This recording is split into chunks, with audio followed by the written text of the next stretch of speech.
Merci à tous. Bonjour et bienvenue à ce webinaire consacré au NEP Facility, des financements européens accessibles à toutes les structures.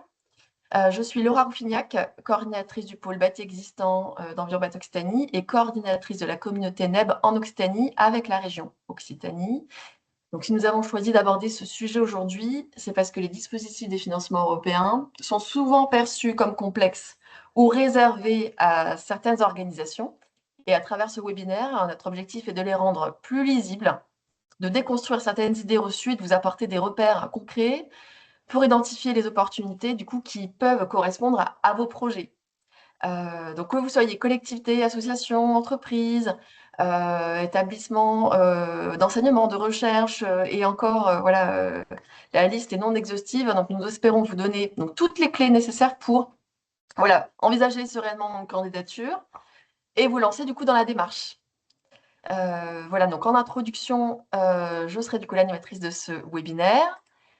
Donc ce webinaire s'inscrit dans le cadre des actions de la communauté du Nouveau Bauhaus en Occitanie, soutenue par la région Occitanie, donc je remercie pour son engagement.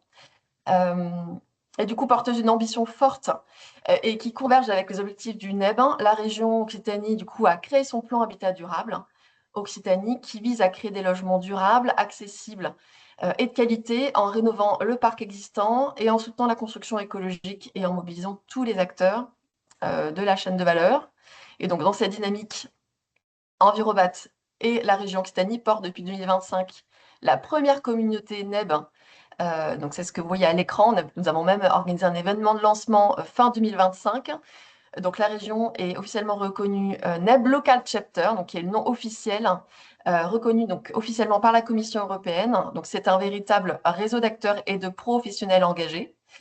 Donc, cette communauté est animée par Envirobat Occitanie et donc elle a pour but de faire vivre toutes les valeurs du NEB sur notre territoire.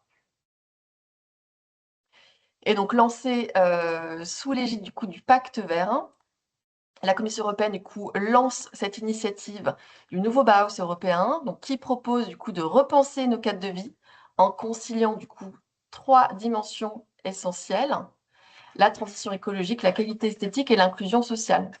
Et donc, pour guider cette transformation, la Commission européenne, du coup, elle s'appuie sur une boussole, sur 3 valeurs clés, donc la durabilité, l'esthétique et l'inclusion. Et à cela, du coup, s'ajoutent 3 principes de mise en œuvre: la participation citoyenne, l'approche transdisciplinaire et l'ancrage territorial.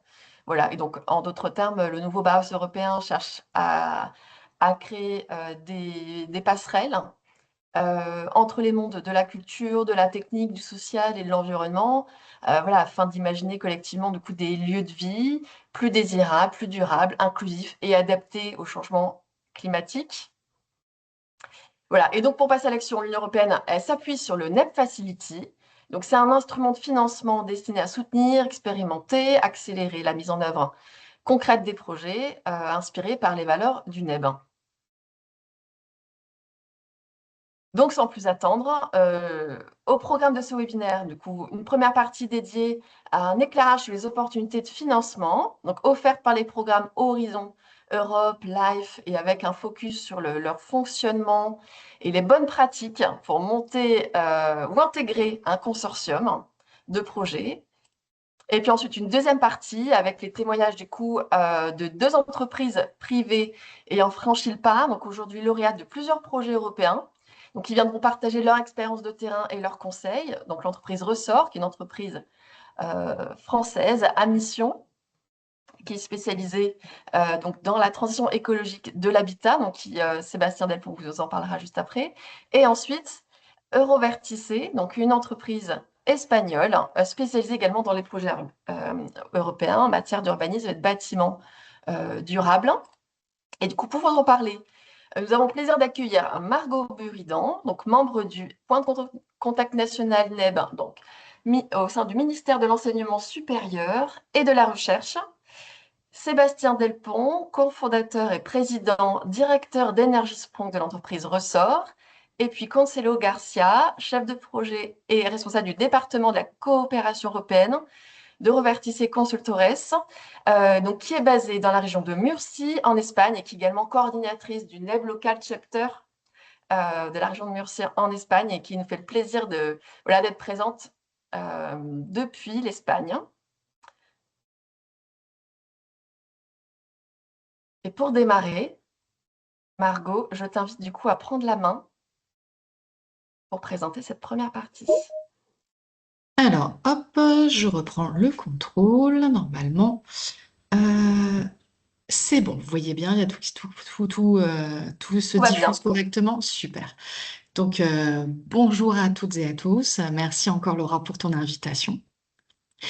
Alors, voilà, comme Laura vous a annoncé ça, donc moi je suis Margot Buridan. Voilà, je suis point de contact national pour New Open House et pour le cluster 2, le cluster SHS. Au niveau du PCN, New Open House, nous sommes plusieurs. Vous aurez une slide qui va vous expliquer tout cela. Alors, surtout, le New Open House, on va se focaliser sur une partie du New Open Bauhaus au niveau de la facilité, donc au niveau du programme Horizon Europe. Mais on retrouve vraiment les thématiques du NEB dans d'autres plans de financement, hein, que ce soit au niveau d'Europe créative, au niveau du FEDER, des Interreg ou du programme Life, par exemple. Nous, on va vraiment s'intéresser sur une toute petite pastille, parce que c'est vrai que c'est très foisonnant au niveau des financements européens. Mais sachez aussi que des synergies sont possibles. Vous pouvez avoir un programme Interreg qui va financer des parties en région, mais faire après le pied avec un financement du New European Bauhaus au niveau d'Horizon Europe pour financer d'autres types d'activités. Tout cela est possible. Donc, si vous regardez au niveau de la slide, ben voilà, Horizon Europe, c'est juste ces toutes petites pastilles au niveau de l'écosystème des financements européens. Bon, petite pastille de plus de 95,5 milliards d'euros, c'est quand même une pastille assez conséquente. Et le New European Bars Facility est intégré, on va dire, au niveau de la structure d'Horizon Europe. Donc voilà, Horizon Europe c'est un programme qui va s'arrêter fin 2027 et on va repartir pour 2028 avec un autre programme cadre qui va s'appeler aussi Horizon Europe. Au niveau du New Open Bauhaus, les activités vont se centrer sur ce qu'on appelle le pilier 2 parce que le New Open Bauhaus, vous allez comprendre pourquoi nous sommes plusieurs PCN pour travailler sur le NEB, tout simplement parce que ça va demander des synergies avec les clusters, on va dire plus en lien avec les SHS, donc tout ce qui est démocratie, transformation sociétale, mais aussi le cluster en lien avec le climat, l'énergie et la mobilité, et également le cluster en lien avec tout ce qui est bioéconomie et ressources naturelles et environnement. Hop, donc voilà, je les ai. Et le NEB s'inscrit un petit peu avec toutes ces thématiques et s'ajoute en plus des clusters. Ce qu'il faut savoir aussi, quand vous allez répondre à un appel du New European Biosphere Facility pour la partie recherche et innovation, vous devez vous poser certaines questions dans le sens où vous allez répondre à une commande de la Commission européenne. Donc déjà, il faut se dire qu'est-ce que je peux faire pour l'Europe et pas qu'est-ce que l'Europe peut faire pour financer mon projet. Tout simplement parce que vous avez une nomenclature, c'est très construit. Vous avez d'abord la Commission et les États membres qui font remonter des priorités européennes, donc des objectifs clés, et ces priorités sont traduites en programme de travail. Donc, je vous ai parlé ben, voilà, des clusters, les missions et le New European Bauhaus. Et dans le cadre du NEB ou autres, vous allez avoir des groupes de travail nationaux qui vont se réunir pour rédiger, on va dire, les work programmes et donc rédiger ben, voilà, des appels qui sont collaboratifs. Et ce qu'on va dire, ce sont des appels qui sont prescriptifs. Vous allez répondre à un sujet d'importance pour la Commission européenne. Et donc, vous allez construire votre réponse en fonction de ce qui est inscrit dans l'appel. Et donc, vous allez choisir tel ou tel partenaire en fonction de ça et et voilà, avoir une agrégation d'expertise, mais aussi construire des activités et des activités qui vont devoir répondre à l'appel que vous visez. Et donc, vous allez avoir voilà, différents types de compétences qui vont devoir être mobilisées, que ce soit voilà, des villes, des régions, des centres sociaux, des entreprises du bâtiment, des académiques, des chercheurs du CNRS, et tout ça à l'échelle européenne, même extra-européenne, quand vous avez par exemple le Canada et l'Australie qui ont rejoint l'aventure d'Horizon Europe. Euh, Ce qu'il faut savoir aussi, étant donné que c'est très normé, des fois, quand on n'est pas trop acculturé à ce genre d'appel, il y a quelque chose qui peut être extrêmement intéressant pour vous, c'est de devenir expert évaluateur. Donc, vous allez sur le portail Funding and Tenders au niveau et vous allez pouvoir sélectionner un onglet comme voilà, devenir expert évaluateur. De toute façon, dans la présentation que Laura pourra vous diffuser, il y a également tous les liens, tous les hyperliens pour vous amener directement au bon endroit. Et l'avantage, c'est que vous avez, vous, une expertise, vous avez des compétences, vous vous enregistrez sur le portail et voilà, quand arrive un moment, on peut chercher un évaluateur pour tel ou tel projet, parce que tout simplement, parmi les experts, on n'a pas telle ou telle compétence. Et donc, vous pouvez vous faire la main à analyser des projets et à faire remonter des expertises. Et si tout cela, ça se concrétise, vous pouvez devenir expert évaluateur. Donc, c'est quand même assez intéressant parce que vous allez être en contact direct avec les responsables des directions thématiques. Vous allez voilà, vous acclimater progressivement au projet, aux bonnes pratiques ou non. Et donc voilà, c'est quand même vraiment un véritable plus pour comprendre comment cela fonctionne.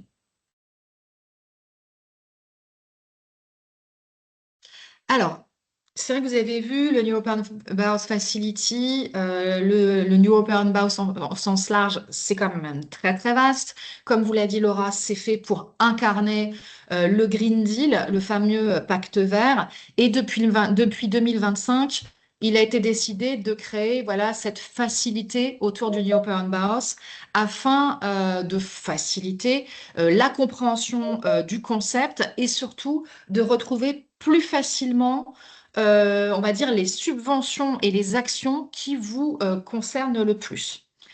Au niveau de la gestion française du Open House, vous allez avoir le point de contact national central, c'est le ministère de la Culture avec ma collègue Odélie Hobsommer. Et ensuite, donc, il va vraiment gérer tout ce qui est Rollout Complement. Et nous, au niveau recherche et innovation, c'est le ministère de l'Enseignement supérieur et de la Recherche et de l'Espace qui en a la gestion avec BPI France. Donc voilà, tout ce qui va être un appel recherche et innovation, ça sera côté ministère. Tout ce qui va être en lien avec le NEB Lab, le NEB Festival et autres, ça va être côté, on va dire, ministère de la Culture. On sait vraiment séparer les tâches. Au niveau de la partie déploiement, donc vous allez avoir tout ce qui est, là, ça sera le ministère de la Culture qui va gérer tout ce qui est assistante technique auprès des autorités publiques, qui va faire des actions sur tout ce qui est rénovation, les compétences, le savoir-faire. Et au niveau des appels qui vont se rapprocher, vous allez avoir tout ce qui est le programme LIFE, Erasmus ou Europe Créative. Vous allez retrouver, on va dire, les appels qui ne sont pas prescriptifs, ce qu'on appelle les appels qui vont être sur des projets blancs où vous arrivez avec votre propre sujet et vous l'adaptez, on va dire, ben voilà, au programme qui va vous financer. Et donc, vous avez à peu près 120 millions d'euros qui sont alloués au niveau de ces programmes. Donc, ça peut être extrêmement intéressant. Donc le programme LIFE, on va avoir une dimension plutôt territoriale sur les questions de rénovation du bâti.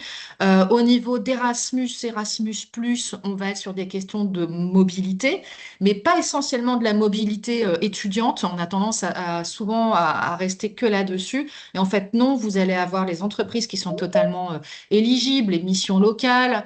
Donc, vous pouvez avoir carrément des Erasmus Plus partenariats où vous pouvez vous déplacer pour faire de la montée de compétences. Voilà, créer des synergies, ben voilà, d'aller voir qu'est-ce qui se passe dans telle université avec telle ou telle entreprise. Donc voilà, ça c'est totalement éligible. Et après, Europe créative, où là on va être sur une dimension plutôt culturelle, mais on va dire les thématiques du New European Baos peuvent être totalement privilégiées dans la rédaction des appels. Au niveau plutôt de la partie innovation, vous allez avoir, nous c'est là où on va rentrer dans une nomenclature, vraiment c'est très normé. On va avoir un work programme qui va se décliner en plusieurs destinations. Donc vous allez avoir la destination 1 qui va être tout ce qui est relié à la transition écologique, l'inclusion sociale et la démocratie locale. Et ensuite, on aura la destination 2 qui sera plus autour de l'approche circulaire et régénérative pour l'environnement bâti.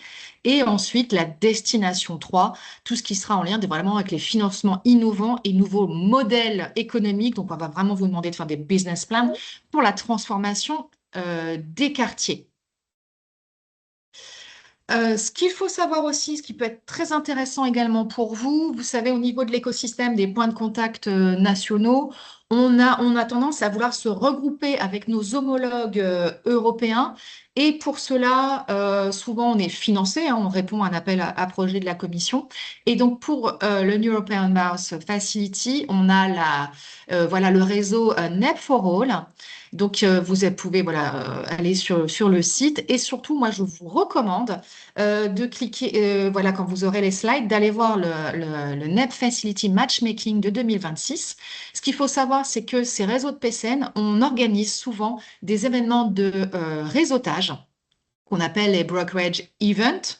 Donc, celui sur le NEB a eu lieu en février 2026, mais il y en aura un aussi en 2027. Souvent, ils se font en ligne. Mais ce qu'il faut savoir, c'est que vous avez toujours accès à la plateforme de matchmaking et surtout au marketplace. Vous pouvez y avoir accès jusqu'en novembre 2026, donc vous pouvez toujours vous enregistrer.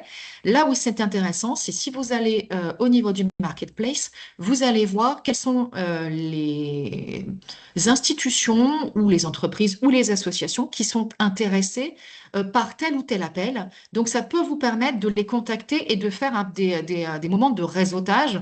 Surtout si vous êtes intéressé par tel appel et il vous manque un partenaire, vous allez sur cette plateforme et vous pouvez après visualiser que vous avez un partenaire hongrois, un partenaire autrichien ou canadien qui est fortement intéressé par tel appel et vous pouvez rentrer en contact avec eux. Donc c'est quand même un outil très intéressant à utiliser. Alors, c'est vrai que je parlais de nomenclature. Tout à l'heure, je vous parlais de destination des work programmes. Il y a une typologie au niveau des appels du New Open House Facility pour la partie recherche et innovation, ce qu'on appelle les instruments de financement. Alors, c'est vrai que pour le milieu académique, quand vous avez déjà déposé des projets de recherche au niveau de l'ANR, ce sont des choses qui vous font écho. Mais quand on n'est pas issu de ce milieu, c'est plus complexe à comprendre. Mais quand vous avez compris tout la farandole d'acronymes et voilà un petit peu voilà comment ça fonctionne, vous verrez que c'est assez simple et c'est ceux qui ont compris qui réussissent.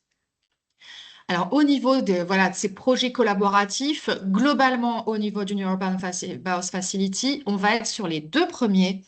Donc, ce qu'on appelle, voilà, vous allez voir l'appel et vous allez voir que c'est une RIA, donc Research Innovation Action. Ce qu'il faut savoir, c'est que les RIA, on va vous demander de faire de la recherche-action.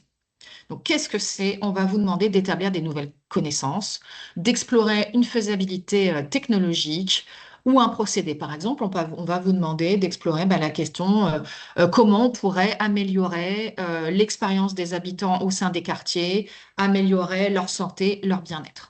Donc vous, vous allez devoir voilà, mettre en place des nouvelles connaissances, enquêter parmi les quartiers, mettre en place des méthodes participatives dans le but de faire des recommandations politique éventuellement, d'évaluer ce niveau de bien-être, mettre en place voilà, peut-être d'autres types de recommandations parce que vous allez tester tout ça dans différentes typologies de quartiers au niveau de vos sites pilotes, par exemple dans la ruralité, au niveau du littoral et éventuellement en zone urbaine. Vous allez l'avoir aussi au niveau de d'autres types d'appels sur les questions de la verticalité au niveau des constructions, aussi sur l'amélioration de tel ou tel type de construction au niveau de produits biosourcés. Donc, on va vous demander de tester différents types d'activités afin voilà, d'avoir des nouvelles connaissances et de faire des recommandations auprès de tel ou tel type de public. Au niveau des IA, ce qu'on appelle les Innovation Action, on va être sur quelque chose de bien plus élevé, dans le sens où vous avez déjà quelque chose qui est mis en place, une technologie, une nouvelle manière de construire, des nouvelles manières de faire des blocs de construction qui soient modulables, biosourcés et adaptables. Dans ces cas-là, on va vous demander de tester à petite, moyenne ou large échelle. Et donc là, on va être sur ce qu'on appelle la recherche plus appliquée. Et après, voilà, les CSA dans le New Open House, vous êtes moins concernés.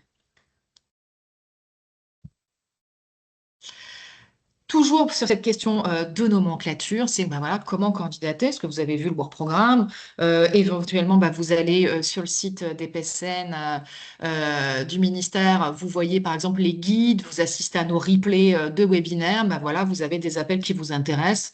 Vous vous rendez compte que voilà, ça correspond bien à vos attentes. Et donc, voilà comment on candidate. Vous allez avoir une partie qu'on appelle la partie A, qui est la partie, on va dire, financière administrative. Vous allez expliquer, voilà, qui vous êtes, qui est la personne qui représente votre association, établissement, entreprise. Et ensuite, vous avez la partie B qui va être la partie narrative. C'est là où vous allez rédiger le projet. Ce qu'il faut savoir, c'est que pour la partie A, tous les partenaires doivent la remplir. Ce qu'il faut savoir aussi, pour remplir cela, il faut avoir un PIC number, donc c'est un numéro d'identification. Si vous n'en avez pas, vous pouvez en créer un sur le portail Funding and Tenders.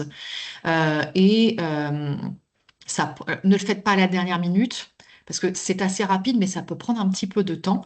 Et donc, je vous le conseille. Donc, si vous êtes intéressé par les projets, mais que vous n'avez pas ce numéro, on va dire, d'identification, faites-le dès à présent. Ce qu'il faut savoir, c'est que la partie narrative, c'est là où c'est très normé. Vous allez avoir une partie excellence, donc ça va être la partie scientifique, scientifique au sens large. Donc vous allez expliquer en quoi votre projet est innovant, en quoi par rapport à un état de l'art, qu'est-ce que vous allez faire comme activité. Et ensuite, vous avez la partie implementation, vous allez expliquer la méthodologie, la faisabilité de votre projet en rapport avec votre consortium. Tel partenaire va faire ça et c'est le plus compétent pour X raisons. On va avoir accès à tel ou tel terrain. Voici notre méthodologie voilà, des activités qu'on va faire, comment, par qui. Et voilà, c'est là sur cette partie-là que vous allez l'expliquer. Et ensuite, la partie impact, parce que ce sont des projets qui sont centrés sur l'impact. Oui, vous allez répondre à une problématique de la Commission européenne. Donc, vous allez expliquer les impacts à court, moyen et long terme que ça va faire sur différents types de groupes cibles. Donc, voilà, vous allez avoir un impact scientifique, vous allez produire des nouvelles technologies. Donc, voilà, vous allez créer des nouvelles ressources donc, pour telle ou telle personne. Vous allez avoir un impact sociétal. Oui, si vous améliorez le bien-être des habitants de tel ou tel quartier, on l'a vu avec la canicule, hein, voilà, qu'est-ce qu'on fait par rapport au bouilloire thermique? Bouilloire thermique l'été, passoire thermique l'hiver. Voilà, quelles seraient les choses? Ou même améliorer le bien-être des habitants, ben, qu'est-ce qu'on fait ben voilà, par rapport au transport, par rapport aussi aux questions d'accessibilité, par rapport aussi aux questions intergénérationnelles au niveau du bâti, du vivre ensemble. Donc voilà, tout ça, vous allez créer de l'impact sociétal sur différents types de groupes et éventuellement, vous allez avoir de l'impact économique, surtout si vous mettez en place des nouvelles méthodes, des nouvelles conceptions au niveau bah, de la rénovation du bâtiment, la manière aussi de concevoir certains modules, des choses comme ça. Donc tout ça, ça va être listé dans la partie impact. Et donc là, voilà, vous verrez dans la présentation, on vous a mis plein de liens sur les guides d'évaluation, les formulaires d'évaluation pour que vous voyez un petit peu ce qui va être un peu ciblé. Et dès que vous avez compris ça, vous saurez vous saurez facilement rédiger vos projets. Ce que je dis à chaque fois, c'est pas les meilleurs qui ont ces projets-là, c'est ceux qui ont compris.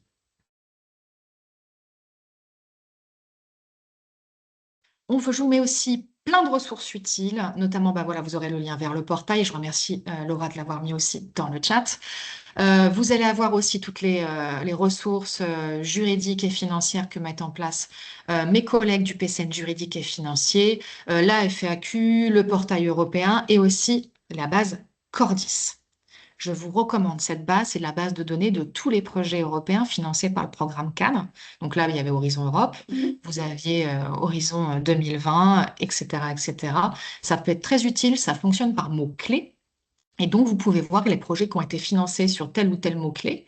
Ça peut être sympathique pour faire votre état de l'art, de savoir à peu près où est-ce que votre projet se situe, mais aussi pour faire de la recherche de partenaires. Parce que si vous voyez, ah bah oui, il y a eu tel partenaire qui a eu tel projet, telle personne, bah, je vais peut-être les contacter parce que j'ai accès à leur site internet, le site internet du projet. Donc, je vais voir à peu près déjà comment ils ont articulé leur projet, mais surtout, je peux les contacter pour qu'ils puissent rejoindre mon propre consortium afin de déposer le projet. Donc, ça peut être très utile. Au niveau de l'objectif et la mise en œuvre d'Horizon Europe, je vais vous présenter vraiment une présentation flash des financements autour du New European Bounce. Alors, hop, vous avez pas mal de choses, c'est très foisonnant. Vous avez des appels qui sont dédiés au New European Bounce avec un work programme spécifiques.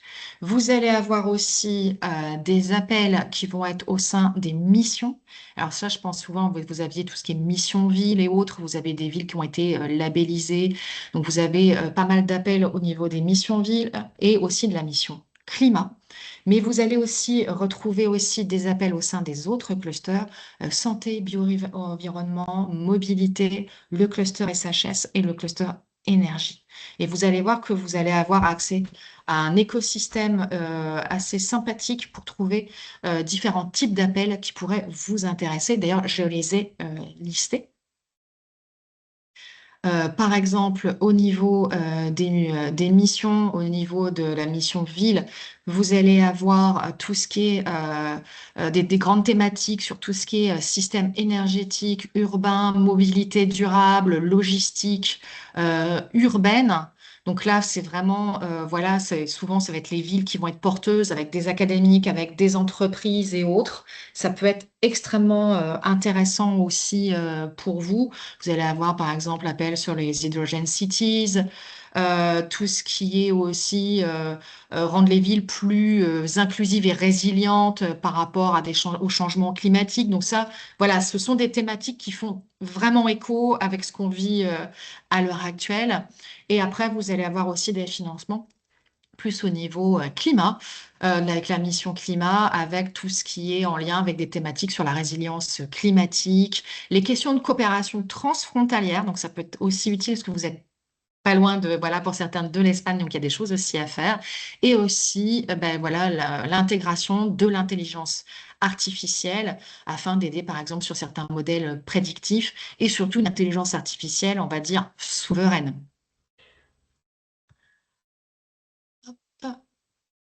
Au niveau du New European Bowels Facility pour la dimension ERI, vous allez avoir différents types d'appels. Je vous en ai sorti trois pour que vous voyez un petit peu de quoi il en retourne. Et naturellement, en annexe de ma présentation, je vous ai fait une présentation synthétique de tous les appels 2026-2027 du Work Programme du NEP Facility. Donc, ça peut être aussi intéressant pour vous.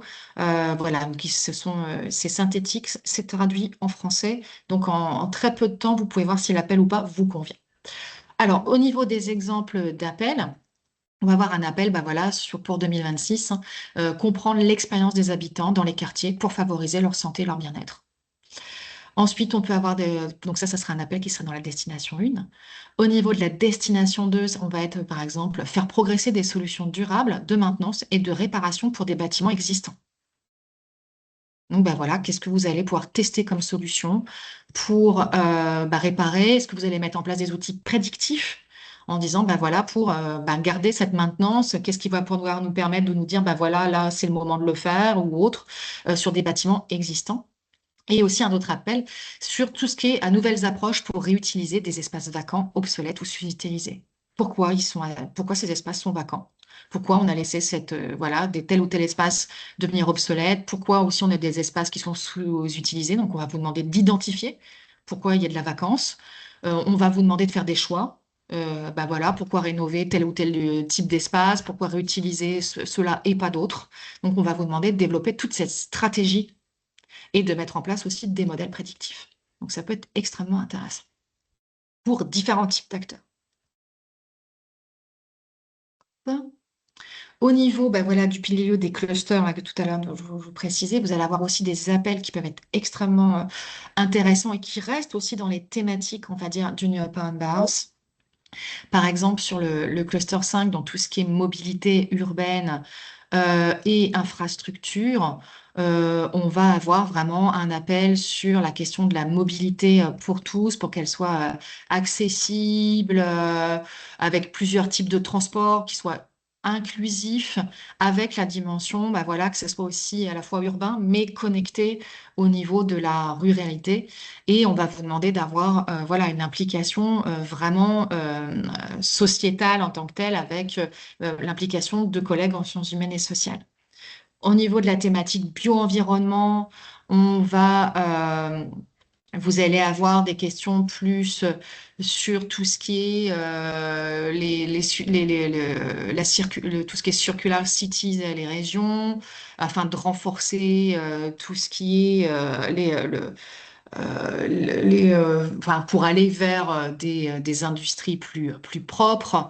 Vous allez avoir aussi des questions en santé, notamment sur tout ce qui est les maladies en lien avec les jeunes.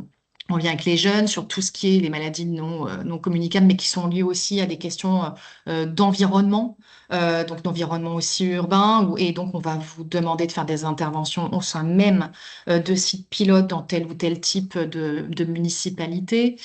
Au niveau du cluster énergie, vous allez avoir tout ce qui est rénovation aussi des bâtiments. Et sur tout ce qui est thématique plutôt SHS au niveau de la transformation sociétale et du patrimoine culturel, on va vous demander de réduire les questions d'inégalité au niveau urbain et périurbain. Et sur les questions plutôt culturelles, vous allez avoir un appel sur comment faire du tourisme durable. Donc toujours avec ces questions de thématiques, c'est toujours vraiment dans les thématiques du New Open House. Hop, voilà, et je remets. Ce qu'il faut savoir aussi, c'est qu'il y a un point de contact aussi d'information supplémentaire qui s'appelle le PIN Ville. Donc, c'est porté par l'Université Gustave Eiffel. Et le but de ce point d'information national ville, leur mission, c'est d'informer les politiques, surtout les politiques de la politique territoriale, de toutes les opportunités de financement et de mettre en réseau les acteurs. Donc, ils ont une lettre d'information. Ils ont aussi une possibilité aussi d'avoir un outil de partner search. Donc, à un moment, si vous êtes intéressé par un appel du New Open House, mais vous cherchez des partenaires, vous pouvez remplir directement une fiche sur leur site. Ils ont un groupe miroir. Ils mettent en place pas mal d'événements. Au niveau de la lettre d'info, ils en font à peu près une par mois, donc c'est pas voilà, c'est pas des spams vivants, donc voilà, vous n'allez pas non plus surcharger votre boîte mail. Ça peut être voilà assez intéressant de visiter un petit peu leur site et comme ça voilà, vous pouvez vous inscrire à des événements autour des thématiques qui vous intéressent. Hop là. Euh, je vous parle souvent, ben voilà, c'est des projets où c'est prescriptif. Vous avez des consortia à peu près entre 7 à 12 partenaires. Donc, des fois, ça peut prendre du temps, mais aussi ce temps coûte de l'argent. Il faut savoir qu'il y a aussi des dispositifs qui peuvent vous apporter un soutien financier au dépôt de projet, à condition d'être coordinateur. Donc là, ça va être l'ANR, donc l'Agence nationale de la recherche. Donc, ça va être plus pour les porteurs académiques. Et donc, on a 2 sessions par an. La prochaine, c'est en septembre 2026. Et vous pouvez avoir une aide de 36 kilos euros pour déposer votre projet. Et donc, vous avez plein de coûts éligibles hein, qui peuvent être bah voilà, les frais de mission, frais de réunion, ainsi que même du frais de personnel jusqu'à 10 kilos euros et même la possibilité d'avoir un cabinet. Pour les acteurs non académiques, pour les acteurs privés du monde de l'entreprise, vous avez le diagnostic partenariat technologique internationaux, ce qu'on appelle le DIAC-PTI. Donc, c'est le financement par BPI France. Et donc, ils peuvent vous octroyer une subvention qui couvre 50% du montant TTC de la prestation d'un expert conseil. Donc, ça peut être ça, cela si vous êtes coordinateur, mais aussi si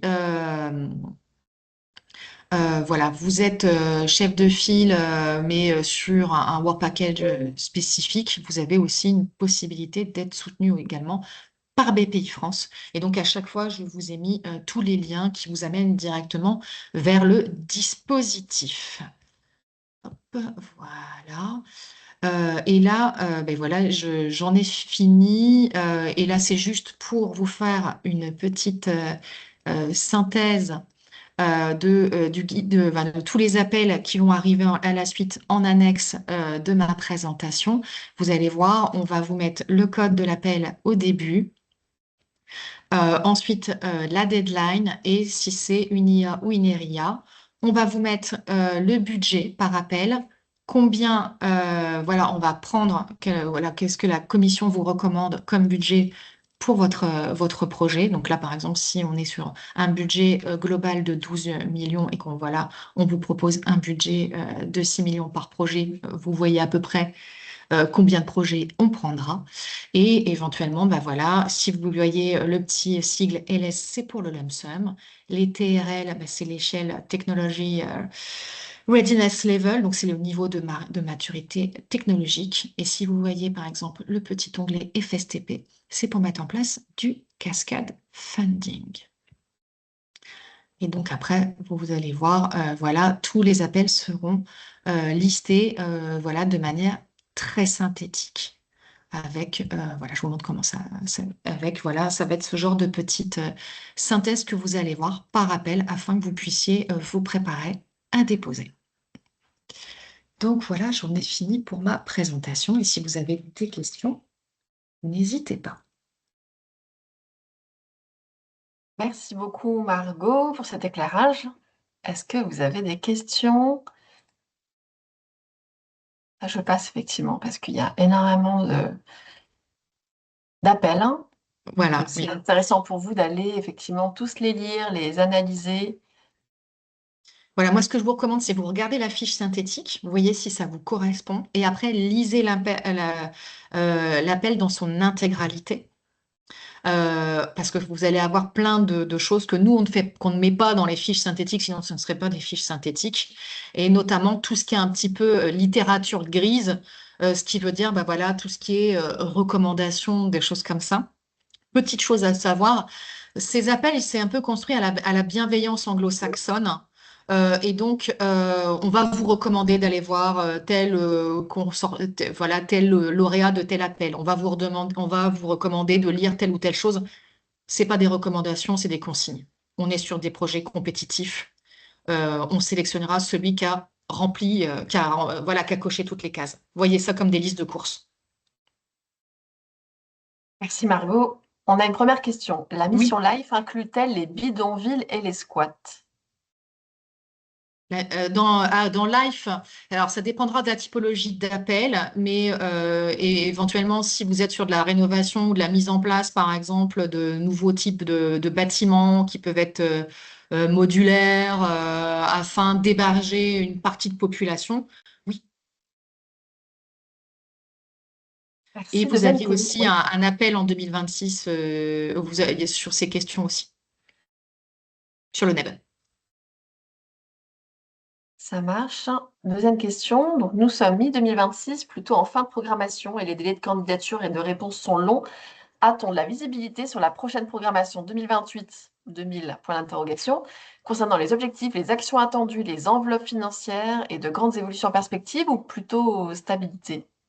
Pour le futur programme CAN, donc le FP10, le NEB sera toujours prévu, hein, il n'y a pas de souci là-dessus. Au niveau des enveloppes, pour l'instant, on sait qu'au globalement, le programme sera encore plus doté au global, mais pour l'instant, il n'y a pas encore de répartition. Ce qu'il faut savoir, c'est que là, pour 2026, c'est décembre, la deadline, mais pour 2027, c'est décembre aussi, et les work programmes sont déjà accessibles.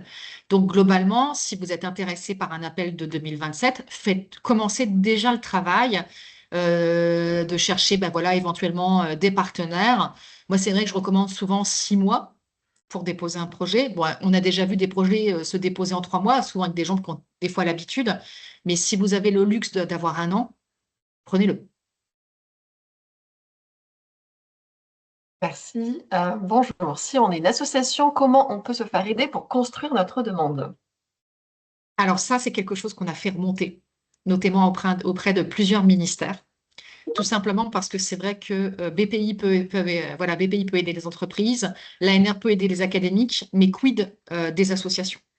Pour l'instant, nous n'avons pas de dispositif. Après, il existe souvent bon, des dispositifs en région. Après, il faut voir si votre région ou pas a un dispositif spécifique.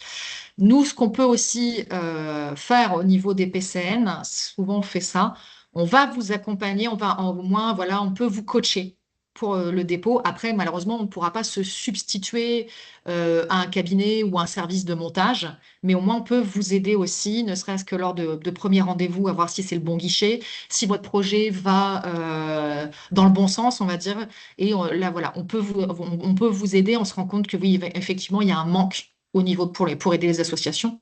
Et pourtant, vous êtes pleinement éligible et même des fois, la coordination d'un projet par une association même s'impose par rapport aux objectifs du projet, enfin, et de l'appel. Autre question, bon, on a encore un peu de temps. Y a-t-il des tickets minimum par projet? Et qui pour aider les petites structures à se repérer dans cette densité pour monter les dossiers? Alors, des tickets minimums, dans le sens où je pense que vous parlez de finances. En fait, ben, de toute façon, vous devez, si on vous demande si on vous dit que la réponse que votre projet doit être de 3 ou 4 millions d'euros, il faut que ça vous approchiez de cette somme. Sinon, vous ne serez pas considéré comme éligible. Ce qu'il faut savoir, c'est qu'au niveau de la nomenclature, pour qu'un projet soit considéré comme éligible, il faut un minimum de 3 partenaires. Mais ce que je disais, voilà, on est plutôt à 7 à 12 parce que les objectifs sont tellement grands qu'afin de répondre à tout ce qui est demandé, vous êtes obligé d'être quasiment à 7 à 12 partenaires. Et donc, pour les petites structures, c'est vrai que si vous êtes une structure, une PME ou une très petite entreprise, BPI sera là pour vous accompagner. Et après, ben voilà, sous la question du milieu associatif, c'est plus compliqué. Donc, moi, ce que je vous recommande, c'est de nous contacter et de voir ce qu'on peut faire pour vous et éventuellement comment nous aussi, on peut vous accompagner afin que vous trouviez aussi un coordinateur. Parce que ça peut être aussi intéressant que vous puissiez, avec les maillages que vous avez en région, ben, soit contacter une université qui pourrait vous aider à porter ça et que vous ayez une bonne place dans le consortium. Autre question, quel est le lien direct pour accéder aux appels à projets? Alors, vous pouvez soit aller sur le site, si vous tapez PCN NEB, vous allez tomber sur le site du ministère du PCN NEB et vous allez avoir accès directement soit au replay de nos webinaires et aussi à la liste des appels en général. Après, je peux éventuellement Hop, bah merci Laura. Je peux aussi vous mettre dans le chat le lien direct vers la publication des Work Programmes. Tac, tac, tac. Hop, Et voilà. pour compléter, nous, Envirbat Occitanie, nous pouvons également vous relayer toutes ces informations. Exactement. Hop, je mets ça dans le chat. Voilà. Voilà, vous avez voilà, les appels. Et de toute façon, moi, je vous ai fait aussi la fiche synthétique de tous les appels pour 2027 avec quelques points d'attention sur les appels 2026. Mais via ce lien, vous tombez sur tous les work programmes. Et donc, vous pourrez sélectionner l'appel qui vous convient le mieux. Et donc, ça vous amène directement sur le portail. Et alors, on va prendre encore deux petites questions. Avez-vous en tête un appel à projet qui pourrait concerner des projets en centre ancien, en milieu rural? Des centres anciens. Plutôt dans la rénovation du bâti, ben, vous avez par exemple des fois les espaces vacants obsolètes, hein. Celui-là, ça pourrait, voilà, je vois de tête, hein. Ça pourrait éventuellement convenir. Mais après, ce qu'il faut savoir, c'est que vous allez devoir adapter voilà, vous n'aurez jamais un appel qui vous convient parfaitement à vos problématiques actuelles.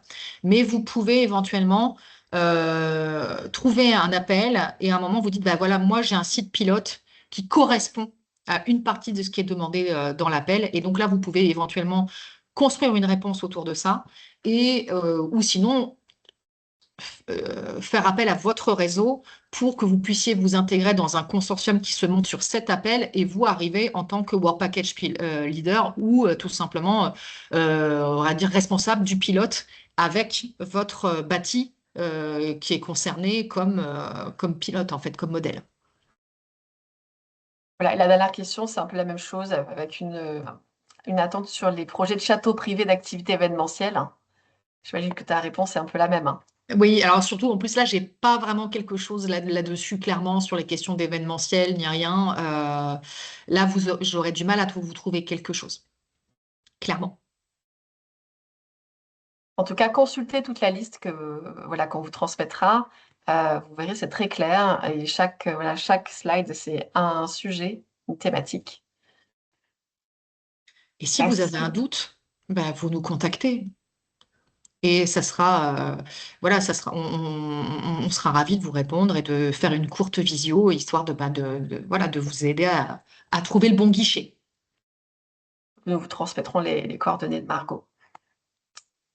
Merci beaucoup, Margot. Sébastien, je vais vous passer la main pour présenter du coup votre structure et partager vos retours d'expérience en tant qu'entreprise lauréate. Hop, voilà, je vous laisse prendre le contrôle. Eh ben, bonjour à tous et à toutes, ravi de prendre la suite de la présentation de Margot. Donc voilà, l'idée c'était de vous parler un peu avec une vision en tout cas d'acteurs impliqués sur ces projets.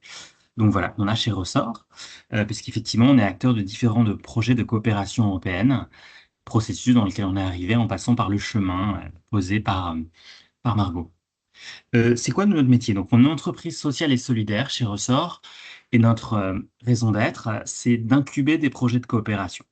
On est dans une chaîne de valeur, celle du logement, où il y a beaucoup, beaucoup, beaucoup, beaucoup d'acteurs. Et on sait que relever les défis de accélérer les rythmes de rénovation, bah, c'est aussi de faire travailler des gens qui n'avaient pas forcément l'expérience et l'habitude de travailler ensemble, notamment si on veut des démarches réplicables et reproductibles pour arriver à ce qu'on arrive plus rapidement à rénover les plus fragiles. Et donc, voilà, c'est cette indignation sur le management qui nous a amené en tout cas à créer l'entité il y a 3 ans. Donc, on est une entreprise 3 ans. On est une vingtaine. Donc, voilà, avec différents endroits. On a une personne à Narbonne. Et voilà, sinon, on est à Paris, à Lyon et à d'autres endroits en France. Avec ce même objet, en tout cas, c'est de produire des communs de ressources qui vont faciliter la capacité de professionnels à mieux travailler ensemble pour massifier la rénovation. Et donc pour ça, l'idée, hein, c'est de produire des ressources gratuites open source qui vont faciliter ces coopérations entre architectes, maîtres d'ouvrage, collectivités, PME de la construction, avec à chaque fois différents prismes et différents combats. Parce qu'on voit bien, effectivement, l'approche, on parlait dans la conversation de centres anciens, bah, elle n'est pas forcément les mêmes que dans des zones complètement rurales, qu'en des quartiers politiques de la ville. Il y a effectivement des spécificités selon l'histoire des territoires. et les caractéristiques des bâtis, et on rénove pas non plus voilà, des logements en centre ancien, comme des écoles qui ont été construits après-guerre. Donc voilà un petit peu l'objet de nos coopérations. On travaille pas mal, notamment avec des pouvoirs publics, à des mailles régionales, nationales ou européennes, pour développer en tout cas ces outils et ces modes de coopération. Hein, parce qu'on pense qu'il y a beaucoup de sens effectivement à mieux outiller le faire ensemble pour faire changer d'échelle des démarches vertueuses. Et on a notamment accompagné en France le déploiement d'une démarche qui s'appelle Energy Strong, qui vise à massifier la rénovation de logements sociaux à l'origine.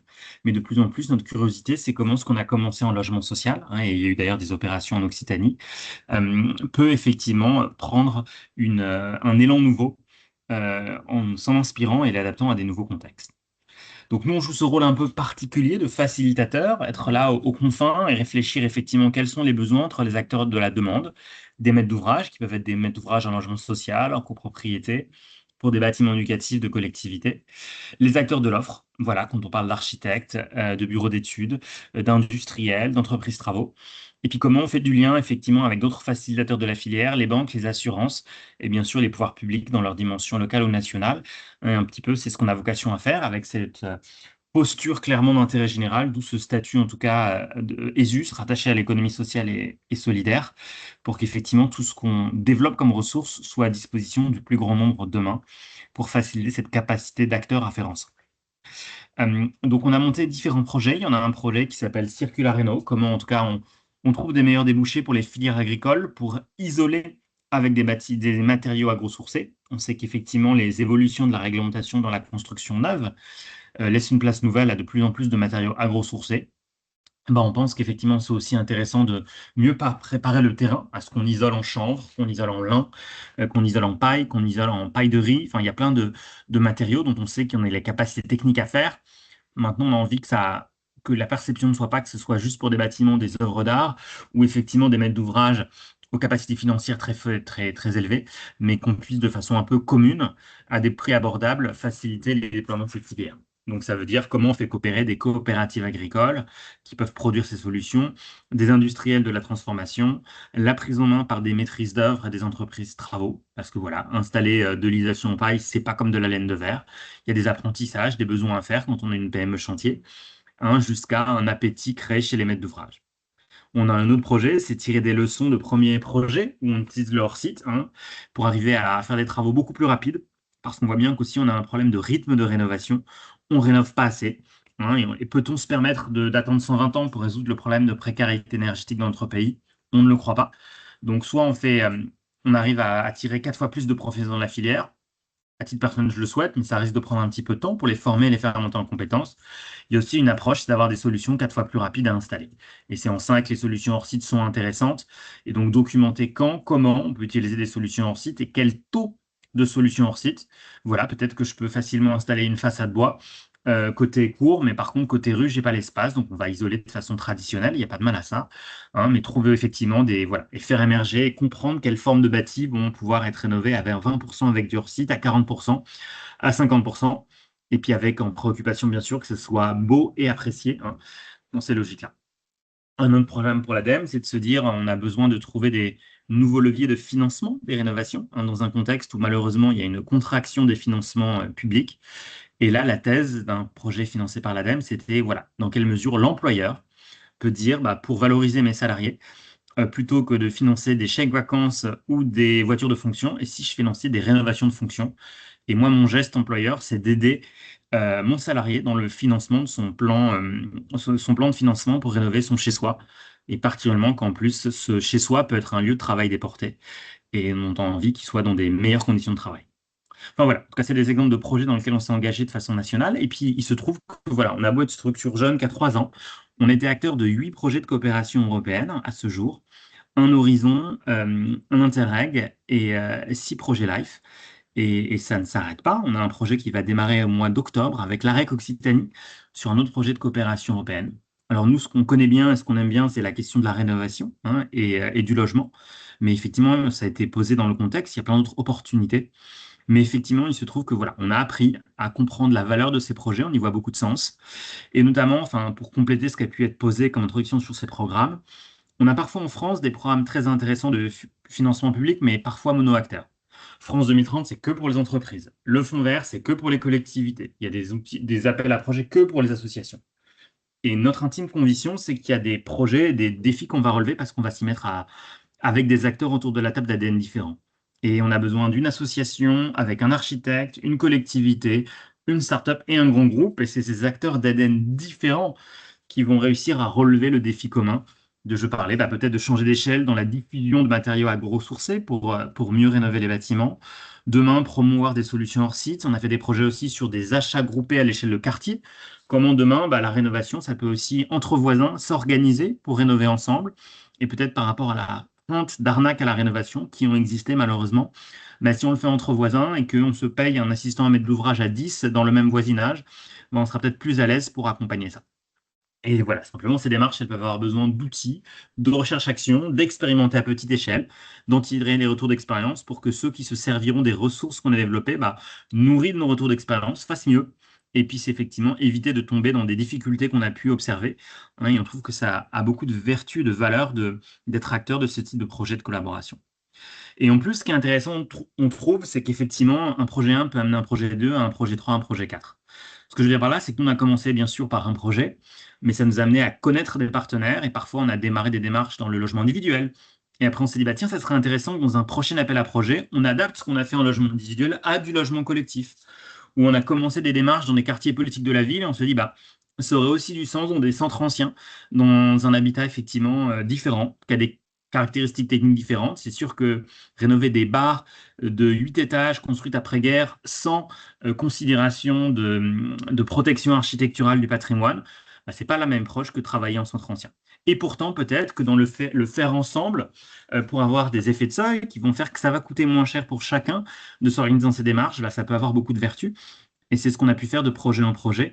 Et notamment, Arrêt Créneau, c'est un projet où, après avoir travaillé avec le monde du logement social à mieux intégrer l'agro-sourcé dans des démarches de rénovation, là, on se dit que ce serait intéressant que les guichets uniques, les services effectivement poussés par les collectivités, d'opérateurs ensembliers qui promeuvent des solutions de rénovation pour les particuliers, comment s'assurer qu'effectivement, ils soient plus à l'aise et mieux outillés pour aussi promouvoir l'utilisation de matériaux agro-sourcés, pas seulement sur des ouvrages publics, on va avoir des maîtrises d'ouvrage assez expérimentées et professionnelles. Comment on va essayer que ces guichets qui conseillent les particuliers soient prescripteurs et mieux outillés pour prescrire des solutions agro-sourcées à destination des particuliers. Enfin, voilà des exemples de projets. Ensuite, c'est quoi mon conseil à vous qui écoutez ce webinaire pour vous aider à monter peut-être ces projets? Premier sujet, c'est soyez entrepreneur de vos idées. Parce que c'est sur le terrain que vous allez obtenir des difficultés, des défis à relever dont on vous dit, tiens, peut-être que le défi à relever, il ne nécessite pas une approche individuelle, mais le développement de nouvelles ressources de coopération. Des nouveaux outils de diagnostic, des expérimentations à mener. Et je pense qu'effectivement, nous, notre expérience, c'est que on n'est pas là pour dire, ah tiens, il cherche un projet de cette nature, et si on crée un projet de cette nature? Non, c'est parce que sur le terrain, avec des partenaires, avec des maîtres d'ouvrage, avec des collectivités, avec des architectes, on observe des difficultés et on se dit, tiens, et si sur ce sujet, soyons un peu entrepreneurs de notre idée pour lancer ça. Donc, un exemple très terre à terre, il y a eu un moment, un appel à projet de l'Europe qui a lancé un appel à projet. On veut des démarches pour mieux résoudre les problèmes de précarité énergétique dans le logement collectif. Et après, il peut y avoir 1000 approches pour aider à résoudre les problèmes de précarité énergétique dans le logement collectif. Et là, il se trouve, je sais que Envirobat a récemment lancé un webinaire sur l'autorénovation accompagnée. On s'est dit, tiens, l'autorénovation accompagnée, ça existe pas mal en maison individuelle, mais c'est beaucoup moins commun en logement collectif. Alors que parfois, on a avoir des petites copropriétés avec 10, 20 familles. Et peut-être qu'on pourrait regarder si effectivement ce qui fonctionne bien en maison individuelle, développer des outils ressources qui vont faciliter la capacité de transposer une démarche dont on sait qu'elle a eu du succès en maison individuelle sur des petites résidences multifamilles. Et voilà, on a porté cette idée et on pense qu'il y a des quartiers dans lesquels il y a des gens qui ont plus de temps que d'argent. Et donc peut-être qu'effectivement, on trouve des places. Et si parce que l'architecte et les artisans vont être appuyés d'habitants qui vont mettre la main à la pâte pour faire une partie des travaux, l'idée de se le faire bien sûr en sécurité, pas n'importe comment, c'est bien encadré. Et peut-être que c'est une approche qui peut permettre que là où les ménages avaient une capacité de mettre que 20 000 euros de travaux, s'ils peuvent contribuer en temps Et en capacité, peut-être qu'ils vont avoir in fine l'équivalent de 30 000 euros de travaux et aller plus loin dans les progrès énergétiques que s'ils n'avaient pas mis la main à la pâte. Avec plein de questions que ça pose, de quelle est la justice de contribution, j'ai peut-être un handicap, je ne peux pas contribuer, comment ça marche? Voilà, il y a des gens qui travaillent à temps plein, d'autres à temps partiel, qui ont plus de capacité contributive. Comment on fait une justice et une équité contribution de ces efforts qu'on va faire de la copropriété? Voilà, comment on développe des outils d'aide à la décision, des guides, parce que voilà, peut-être je suis de bonne volonté, j'ai envie de bricoler, mais je ne sais pas m'y prendre, j'ai pas envie de me blesser, je ne sais pas comment faire. On a envie qu'il y ait un haut niveau de qualité. Voilà. Et on voit que là, il y a tout un set de ressources entre le diagnostic, l'aide à la décision, des retours d'expérience. Et donc, on a candidaté avec en France un maître d'ouvrage, qui est en l'occurrence du logement social, qui voyait du sens de mener ça à Besançon, avec la ville de Besançon, un architecte et nous-mêmes, entreprise sociale et solidaire, dont on est 4 partenaires français. Et on a monté ça avec des Espagnols et des Allemands. Et donc, il y a une expérimentation sur du logement privé, une copro privée en Espagne. Il y a du logement social en France et du logement coopératif à Berlin. Et là, voilà, c'est en tout cas une proposition de valeur qui appuie à l'Europe, qui dit, voilà, c'est intéressant d'explorer, développer des ressources de coopération pour explorer le potentiel de promouvoir mieux l'autorénovation en logement collectif et en le testant dans des formes d'habitat, où l'expérimentation en France n'est pas tout à fait celle de l'Espagne. C'est sûr qu'en copro privé ou en logement social, il y a des caractéristiques différentes, ce pas les mêmes formes bâties.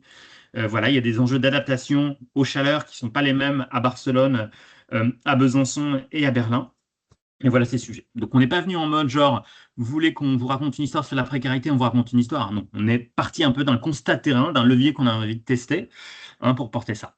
Donc, ça me semble important de ça. Et puis, je pense que c'est aussi important vous n'êtes pas là pour développer vos solutions propriétaires. On est vraiment dans une logique, c'est la finance publique pour développer des outils publics qui vont accélérer, dont d'autres vont pouvoir s'emparer. Donc voilà. Par contre, on peut être un peu pionnier parce qu'on teste des choses nouvelles.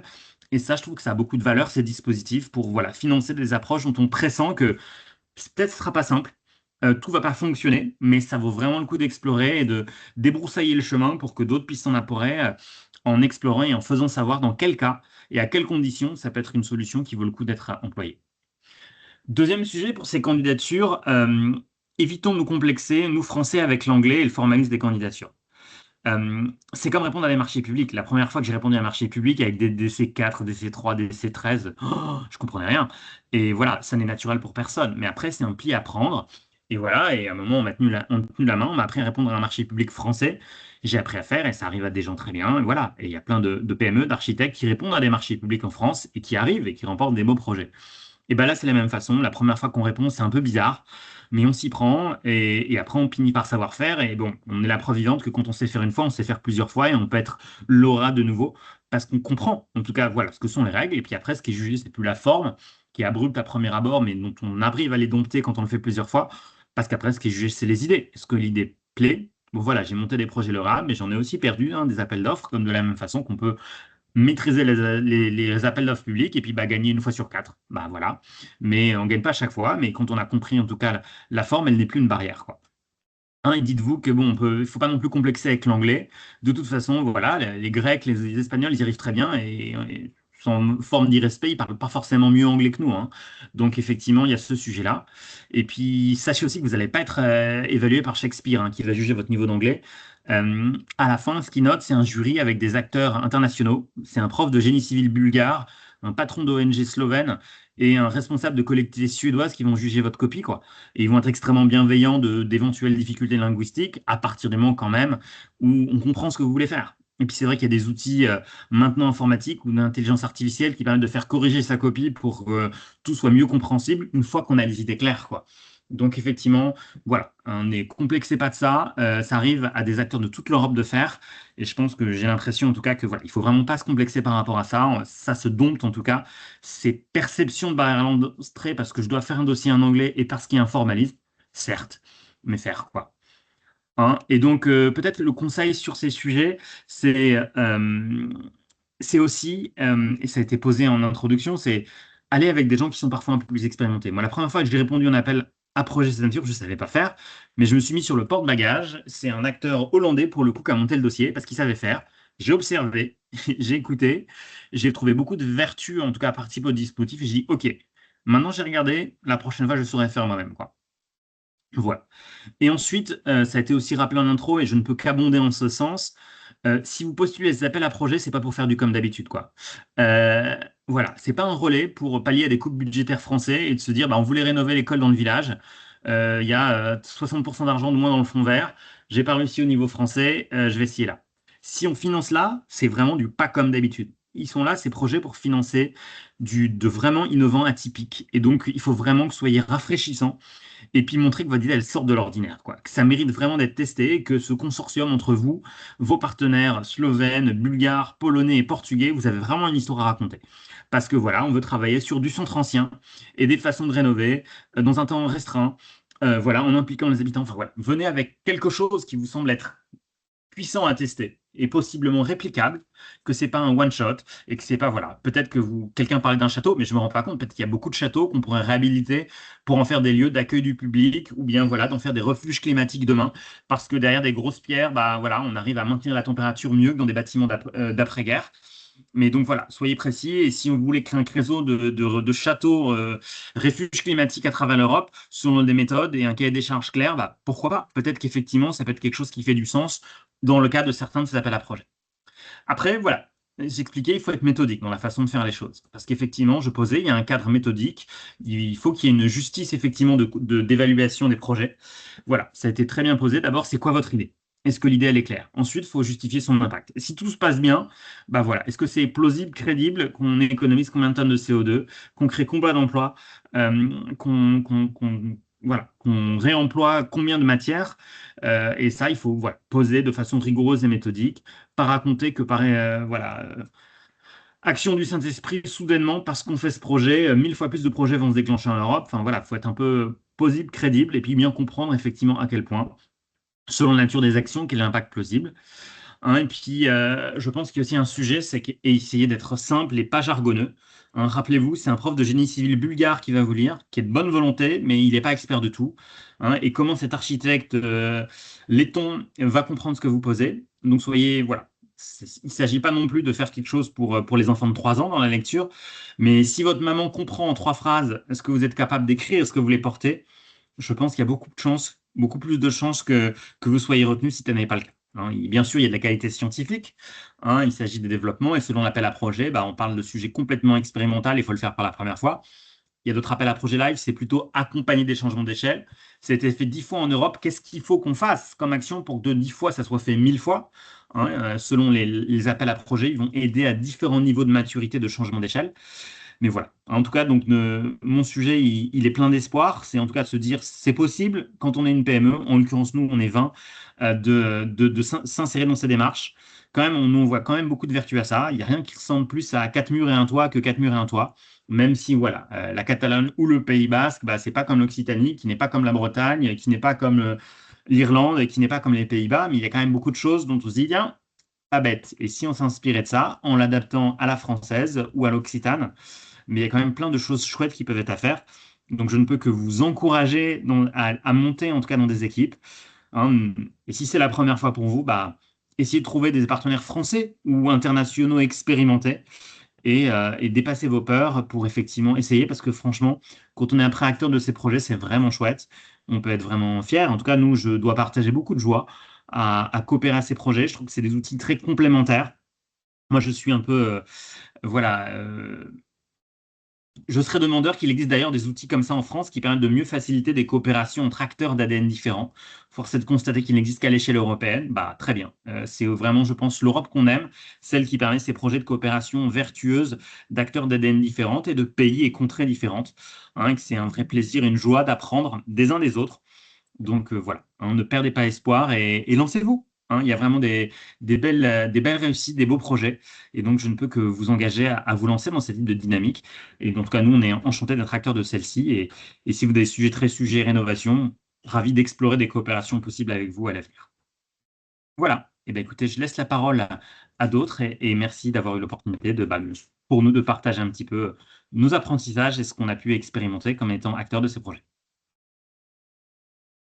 Merci beaucoup, Sébastien. Si après ça, on n'a pas envie d'y aller, je m'interrogerai. On a encore quelques questions.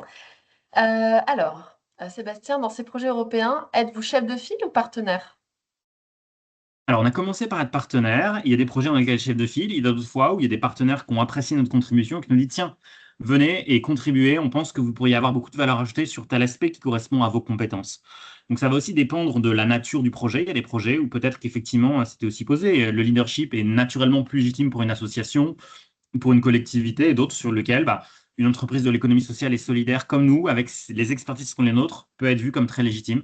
Donc voilà, on est dans les deux configurations, mais c'est vrai qu'on a appris à être chef de file. Maintenant, c'est gérer avec rigueur et méthode ces sujets. Voilà.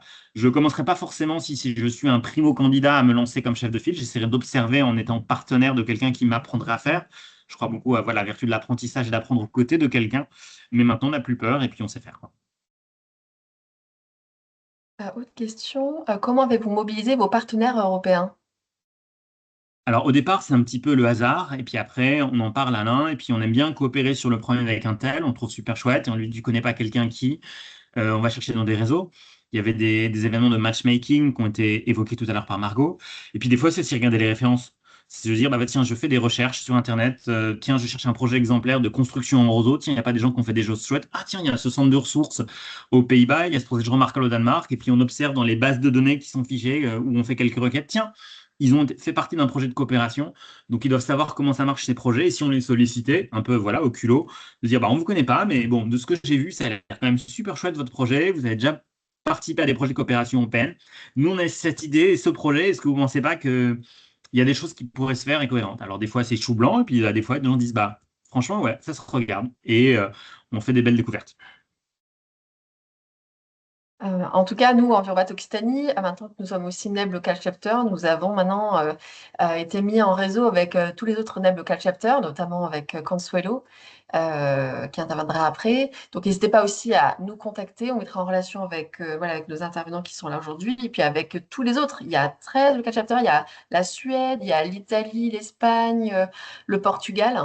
Donc voilà, maintenant qu'on a ouvert aussi la boîte de Pandore, maintenant il faut se lancer et puis aller voilà, prendre contact, mais on est là pour vous aider. Et Sébastien aussi, je t'invite à laisser aussi tes coordonnées aussi dans le chat, Ouais, que je très bien. pourrais partager aussi. Une autre question, avez-vous eu beaucoup de rejets de candidatures et est-ce que vous avez une estimation du temps passé pour les candidatures? Alors oui, on a eu des rejets. Voilà, on est un acteur économique comme les autres qui des fois a du succès, des fois en a moins. Et donc, bon, après, voilà, je dois dire que maintenant, comment c'est expérimenté, on a plutôt un taux de succès on gagne une fois sur trois. Voilà, alors que parfois, bon, si on regarde statistiquement, il y a 10 fois plus de candidats que de budget. Donc, on pense que, voilà, avec notre expérience, force est de constater que maintenant, on est peut-être un taux de réussite 3 fois supérieur à la moyenne. Voilà, ça ne veut pas dire qu'on gagne à chaque fois, c'est une fois sur trois. Donc en tout cas, on tente notre chance quand on a une idée convaincante. Et aussi, chose qui est intéressante, je trouve, c'est que quand vous n'avez pas la joie d'être lauréat, vous avez un retour avec votre note, vos points forts, vos points faibles. Et il y a des projets qu'on a gagnés du deuxième coup.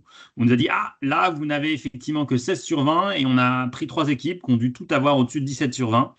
Ouais, mais avec notre 16 sur 20, on a pris note des points sur lesquels il fallait bosser, on a progressé, et avec la même équipe en l'ajustant. Peut-être que le commentaire, c'est de se dire, ah, ça aurait été plus fort votre équipe si vous aviez eu un expert de telle compétence, tel métier. Et on est revenu en progressant, en améliorant la copie, on a gagné le deuxième coup. Donc des fois aussi, voilà, faut apprendre peut-être, hein, mais j'ai envie de dire comme les appels d'offres publics, parfois il faut perdre 2, 3 fois avant d'être lauréat et pas se désespérer de oh on a perdu, on n'y arrivera jamais. Non, des fois il faut apprendre et effectivement perdre fait partie de l'apprentissage. Et après effectivement quel temps on y passe, ça a dépendu. Il y a des fois on était effectivement un peu sur le porte-bagages à observer. On nous a dit donne tes CV, tes références, fais-moi une description de ton projet pilote en 3 pages. C'était relativement modeste. Après avoir créé sa feuille d'identité, d'autres fois on était plutôt à l'initiative et porteur du projet. On a passé un peu plus de temps. Et puis après, forcément, la première fois, on l'a fait tout seul, peut-être qu'on y a passé 20 jours. La deuxième fois, quand on maîtrise, on a su faire en 15. Voilà. Et puis après, selon effectivement à quel point se comporte est différent, et puis la capacité contributive des autres membres est différente. Parfois, on est avec des gens qui savent faire aussi dans d'autres pays et ont une capacité à être très efficace très vite. Voilà, quand je améliore une copie dans laquelle j'ai perdu l'année dernière, malheureusement, mais avec une note assez décente, et je me dis, ah, il manque pas grand-chose, je vais revenir. Et là, il y a peut-être qu'effectivement, 5, 6 jours de travail pour améliorer la copie sur les points qu'il mérite. Donc voilà, c'est une science inexacte du temps qu'on y passe, hein, et puis après, à chacun d'oser sur la capacité qu'il a, le temps pour y aller. Merci. Il y avait une question, mais je crois que Margot, tu as répondu. Il disait que les seuls pays européens doivent être membres des projets. C'était une question. Ou est-ce qu'on peut associer plus de 3 Européens? des acteurs internationaux. Oui, en général, les projets, enfin, c'est rare qu'il n'y en ait que trois. Enfin, moi, ce que j'observe, peut-être, je laisserai peut-être d'autres commenter, mais on a en général entre 4 et 8 pays représentés. Après, ça dépend aussi, hein. Il y a des projets à 1 million d'euros, des projets à 1 million. Forcément, bon, voilà, si c'est des projets mieux dotés, de plus grande taille, plus grande ambition, ça peut permettre faciliter. Après, bon, faut pas négliger le temps de coordination, de partage, d'interculturel. Donc, c'est vrai que, bon, voilà, d'expérience, nous, on va plutôt sur des projets où il y a 3, 4, enfin, plutôt 4, 5 pays, parfois 6. On évite d'en faire plus. C'est pas, voilà, par manque de respect pour d'autres cultures, hein, mais c'est juste pour aussi de la capacité à être efficace, pour pas non plus se rajouter trop de complexité, sur ces sujets. Et il y a aussi des cas où on peut avoir des pays qui ne sont pas membres tout à fait de l'Union européenne, mais il y a des partenariats qui peuvent être joints à des projets. Alors, je sais, par exemple, il y a des partenaires ukrainiens qui peuvent participer à des projets. La Bosnie ne fait pas formellement partie de l'Europe, même si elle est candidate. On peut avoir un projet pilote dans certains pays. Et je crois qu'il y a même des pays hors Europe, mais ça, je laisserai des experts. Mais globalement, quand même, enfin, retenez que l'essentiel, c'est l'Europe.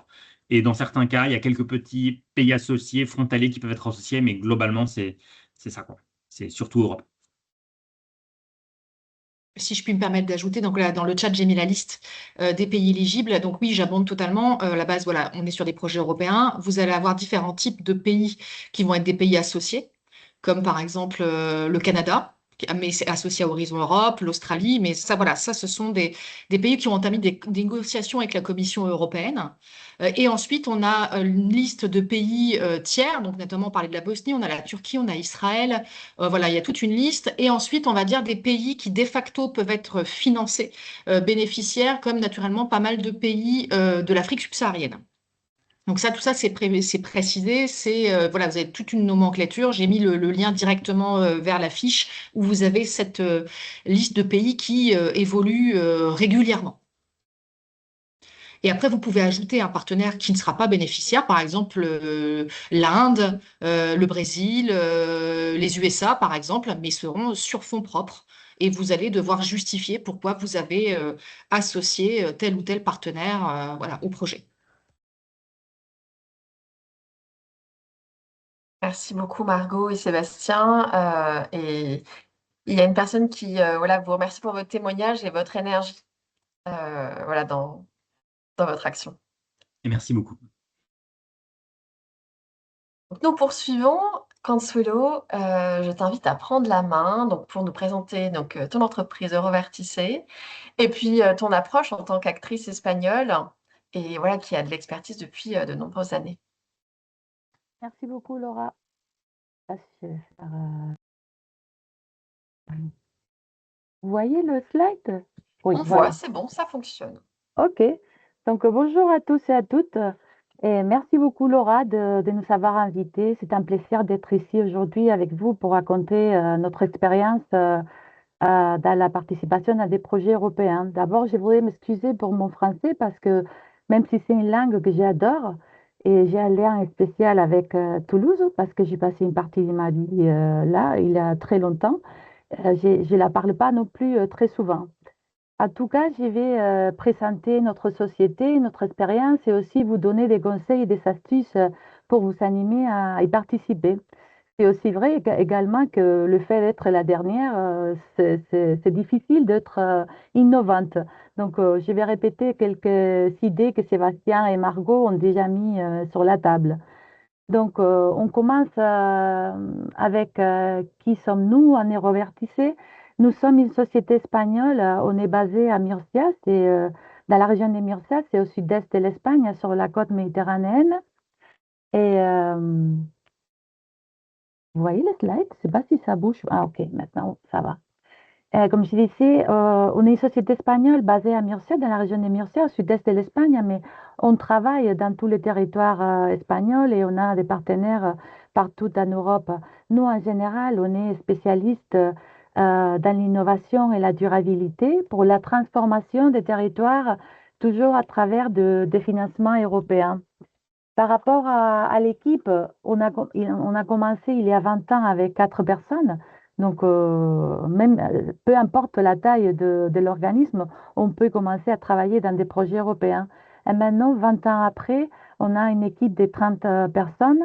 C'est une équipe multidisciplinaire avec des experts qu'on travaille avec avec un profil dans des différentes disciplines. On a des architectes, des experts dans les domaines de l'environnement, de l'économie, du droit, de l'anthropologie, etc. Et pendant tous ces 20 ans, on a déjà développé un réseau avec plus de 500 contacts au niveau international, surtout en Europe, mais comme disaient Margot et Sébastien, aussi avec des partenaires des pays tiers qui peuvent aussi participer dans des projets européens, notamment dans la rive sud de la Méditerranée, car nous sommes une région branchée sur la Méditerranée. Et on est divisé dans 5 départements, 5 domaines d'expertise dont je vais parler tout à l'heure: le développement urbain, l'environnement, la coopération européenne et l'énergie et l'innovation.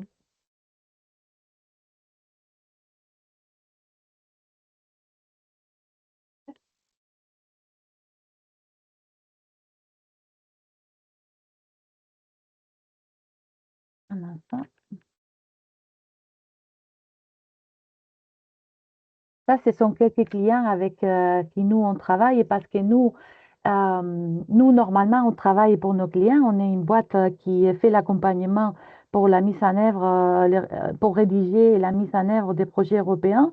Normalement, on travaille avec toutes sortes de partenaires. Pardon, parce que je ne sais pas si ça marche ou pas la présentation. Ça marche. On a vu tous les logos. Tout fonctionne. Attendez. Voilà, je reste ici. Donc, c'est important aussi de dire que nous, en tant que société espagnole qui travaille dans les domaines des projets européens, on aime bien travailler dans ce qu'on appelle tous les cycles du projet. C'est-à-dire, on travaille aussi dès l'idéation de l'idée de projet, c'est ce qu'on va faire pour nous-mêmes ou avec nos clients. Aussi, on participe, on rédige la candidature entière, tant la partie technique comme la partie financière. On fait la recherche des partenaires, les partenaires les meilleurs possibles pour la candidature. Et aussi, une fois que le projet est financé, on participe aussi dans la gestion du projet. Si on travaille pour un client, on participe dans la gestion du projet, c'est-à-dire pour toute la partie bureaucratique, la présentation des rapports, les suivis, les livrables, etc. Mais en même temps, pendant ces 20 ans, on a développé aussi nos compétences techniques, expertise technique. Donc, parfois, on participe en tant que partenaire et chef de file aussi en tant qu'entreprise. Et pourtant, on participe aussi dans l'implémentation des activités techniques dans le projet. OK, pendant tous ces 20 ans, on a mobilisé 650 millions d'euros en projet et on a participé dans plus de 100 projets. Actuellement, on a une centaine de projets vivants. Donc, par rapport à nos différents départements, on commence par les départements de coopération européenne. Ici, on travaille sur le développement socio-économique des territoires et on travaille notamment dans des programmes comme la famille Interreg, Erasmus+, SER, AMIF, un peu le côté social aussi, etc. Après, il y a aussi le département d'énergie. Ici, on a beaucoup d'expérience en travaillant sur la pauvreté énergétique, l'utilisation des sources d'énergie renouvelables et aussi le développement de plans d'action pour le climat et l'énergie durable, le CAP. Dans les domaines de l'innovation, on travaille surtout avec le secteur privé, avec des sociétés privées ou des organisations qui appuient le secteur privé. On travaille beaucoup sur l'amélioration de la compétitivité et sur des projets focalisés sur la recherche et l'innovation des entreprises. Également, on travaille aussi avec le développement urbain. Ici, c'est là que nous, on aime bien dire qu'on a travaillé avec le NEP, même avant que le NEP existait, parce que le NEP, ça a été toujours, ça fait partie de notre stratégie au niveau interne, et on essaye toujours d'implémenter des activités NEP dans tous les projets qu'on gère et qu'on met en œuvre. Et dans ce domaine du développement urbain, ici, on a développé notre propre méthodologie et outils pour mettre en œuvre des actions de co-création et afin d'assurer aussi la participation et l'engagement de toutes les parties prenantes qui peuvent participer dans un projet. On essaie toujours de faire les projets coopératifs et que tous les acteurs, toutes les parties prenantes qui ont quelque chose à dire qui ont quelque chose à dire puissent participer dans l'implémentation des projets. Et ici, on est aussi spécialiste dans le développement des stratégies de développement urbain et rural durables et stratégiques. Et, euh, et finalement aussi, dans le domaine de l'environnement, l'environnement, ça fait partie de notre ADN à Aérovertissé.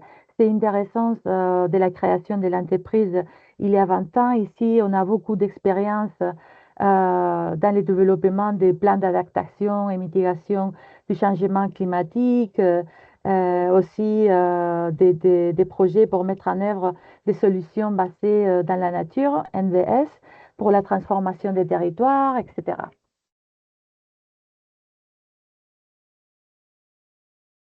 En parlant de notre expérience autour du NEP, par rapport à ce que Margot disait tout à l'heure, c'est possible, je veux dire, pour travailler dans un projet NEB, il y a d'autres moyens, d'autres lignes de financement au-delà du Horizon Europe ou aussi au-delà de lignes de financement européens.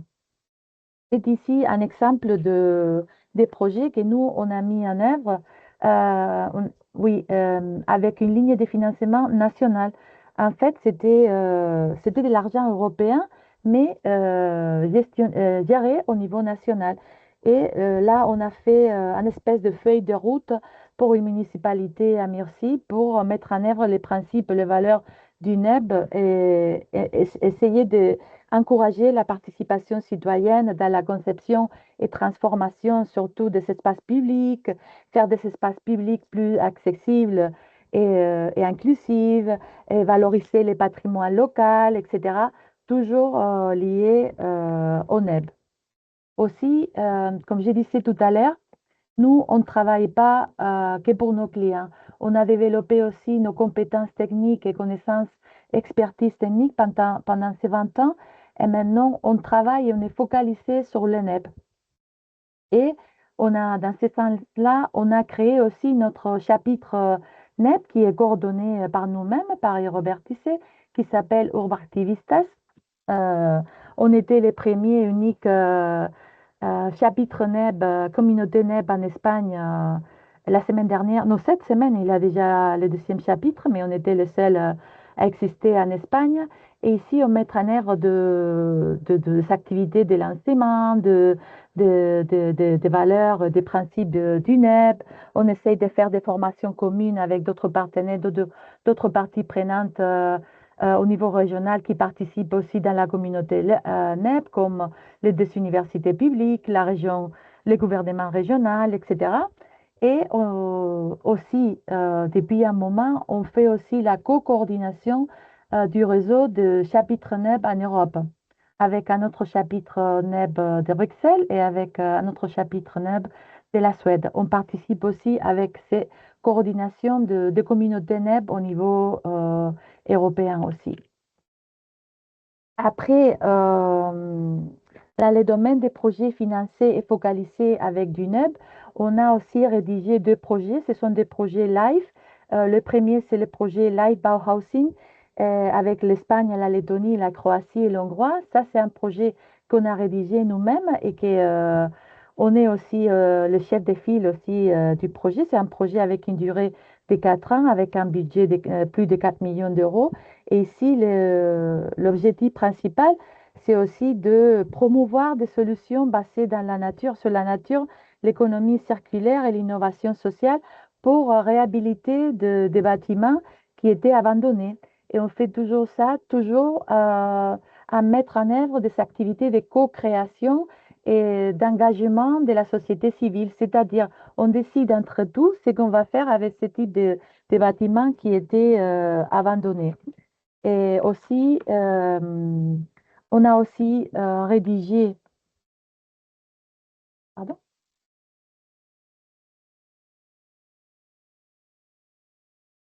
Voilà. On a aussi rédigé les projets Life Sydney, mais ici, on a décidé que ça soit une municipalité de la région qui est le chef de file et nous, Eurovertice, on participe en tant que partenaire.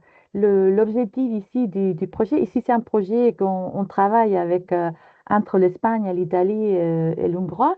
Et ici, on travaille aussi sur la réhabilitation des espaces publics, la création des façades végétalisées, et favoriser la biodiversité urbaine grâce à des interventions sur les bâtiments et les espaces publics, etc. Et je vous ai laissé aussi une liste après d'autres projets européens qu'on a rédigés nous-mêmes et qui se sont liés aussi à la NEP et surtout dans le programme NEP, dans le programme LIFE, pardon, mais il y a aussi d'autres projets parce que nous, on a une vaste expérience dans la participation dans des projets européens presque dans tous les programmes européens. On a participé dans toute la famille Interreg. Évidemment, nous, on est situé au sud-est de l'Espagne, donc on ne peut pas participer dans des projets Interreg avec le nord de l'Europe, mais on participe avec la France, le sud de la France, dans les programmes Interreg Sud-OE, Interreg Euromed, aussi Interreg Europe, et aussi dans les bassins sud de la Méditerranée dans le programme Interreg NextMed maintenant. Et je ne vais pas m'arrêter aussi pour parler d'autres projets. Vous savez aussi la liste ici. Maintenant, je vais me consacrer aussi parce que Laura elle m'a dit que ça serait bien de vous animer à participer dans des projets européens. Et c'est ça ce que je vais essayer de faire. D'abord, en parlant des raisons pourquoi je dois participer dans des projets européens. Pourquoi une organisation, peu importe si c'est une société privée, une administration publique, une ONG, etc., pourquoi on doit participer dans des projets européens? Sébastien, il a déjà nommé une partie de ces raisons, mais bien évidemment, d'abord parce qu'on a accès au financement complémentaire qu'on ne trouve pas ailleurs. Chez nous en Espagne, vous en France, vous avez encore des lignes de financement au niveau national, que ce n'est pas le cas maintenant en Espagne. Donc, on essaie toujours d'aller vers l'Europe pour essayer de trouver des lignes de financement au moins complémentaires à ce qu'on peut trouver ailleurs. Mais il n'y a pas qu'une raison financière pour participer dans des projets européens. Il y a aussi, c'est une forme aussi d'apprentissage accéléré. Comme bien disait Sébastien avant, grâce à la participation dans des projets européens, on arrive à améliorer nos compétences techniques, professionnelles, etc., à travers la collaboration avec d'autres organismes qui ont un profil complémentaire à nous, c'est-à-dire la construction d'un projet européen. euh, on essaye de développer et de trouver des solutions ensemble à travers la collaboration. Et ça, c'est très important. C'est une façon d'apprentissage exceptionnelle que c'est important de tenir en compte aussi. C'est important aussi de savoir qu'on travaille, on a la possibilité de travailler avec d'autres organismes d'autres pays, notamment des pays en Europe, mais pas seulement en Europe, ce qui nous donne la possibilité de construire un espèce de réseau où on peut aussi trouver et identifier d'autres possibilités de collaboration au-delà du projet concret où on travaille dans un moment spécifique.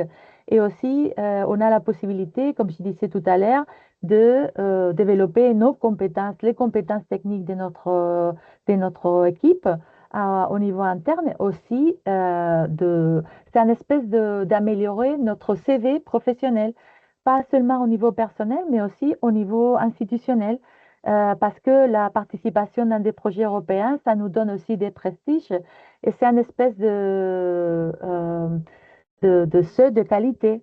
Et après, une fois que tu as participé, tu peux dire dans ton CV en tant qu'institution que tu as participé dans certains projets européens, c'est plus facile d'avoir accès à d'autres subventions, à d'autres lignes de financement, pas seulement au niveau européen, mais aussi au niveau national, régional ou local.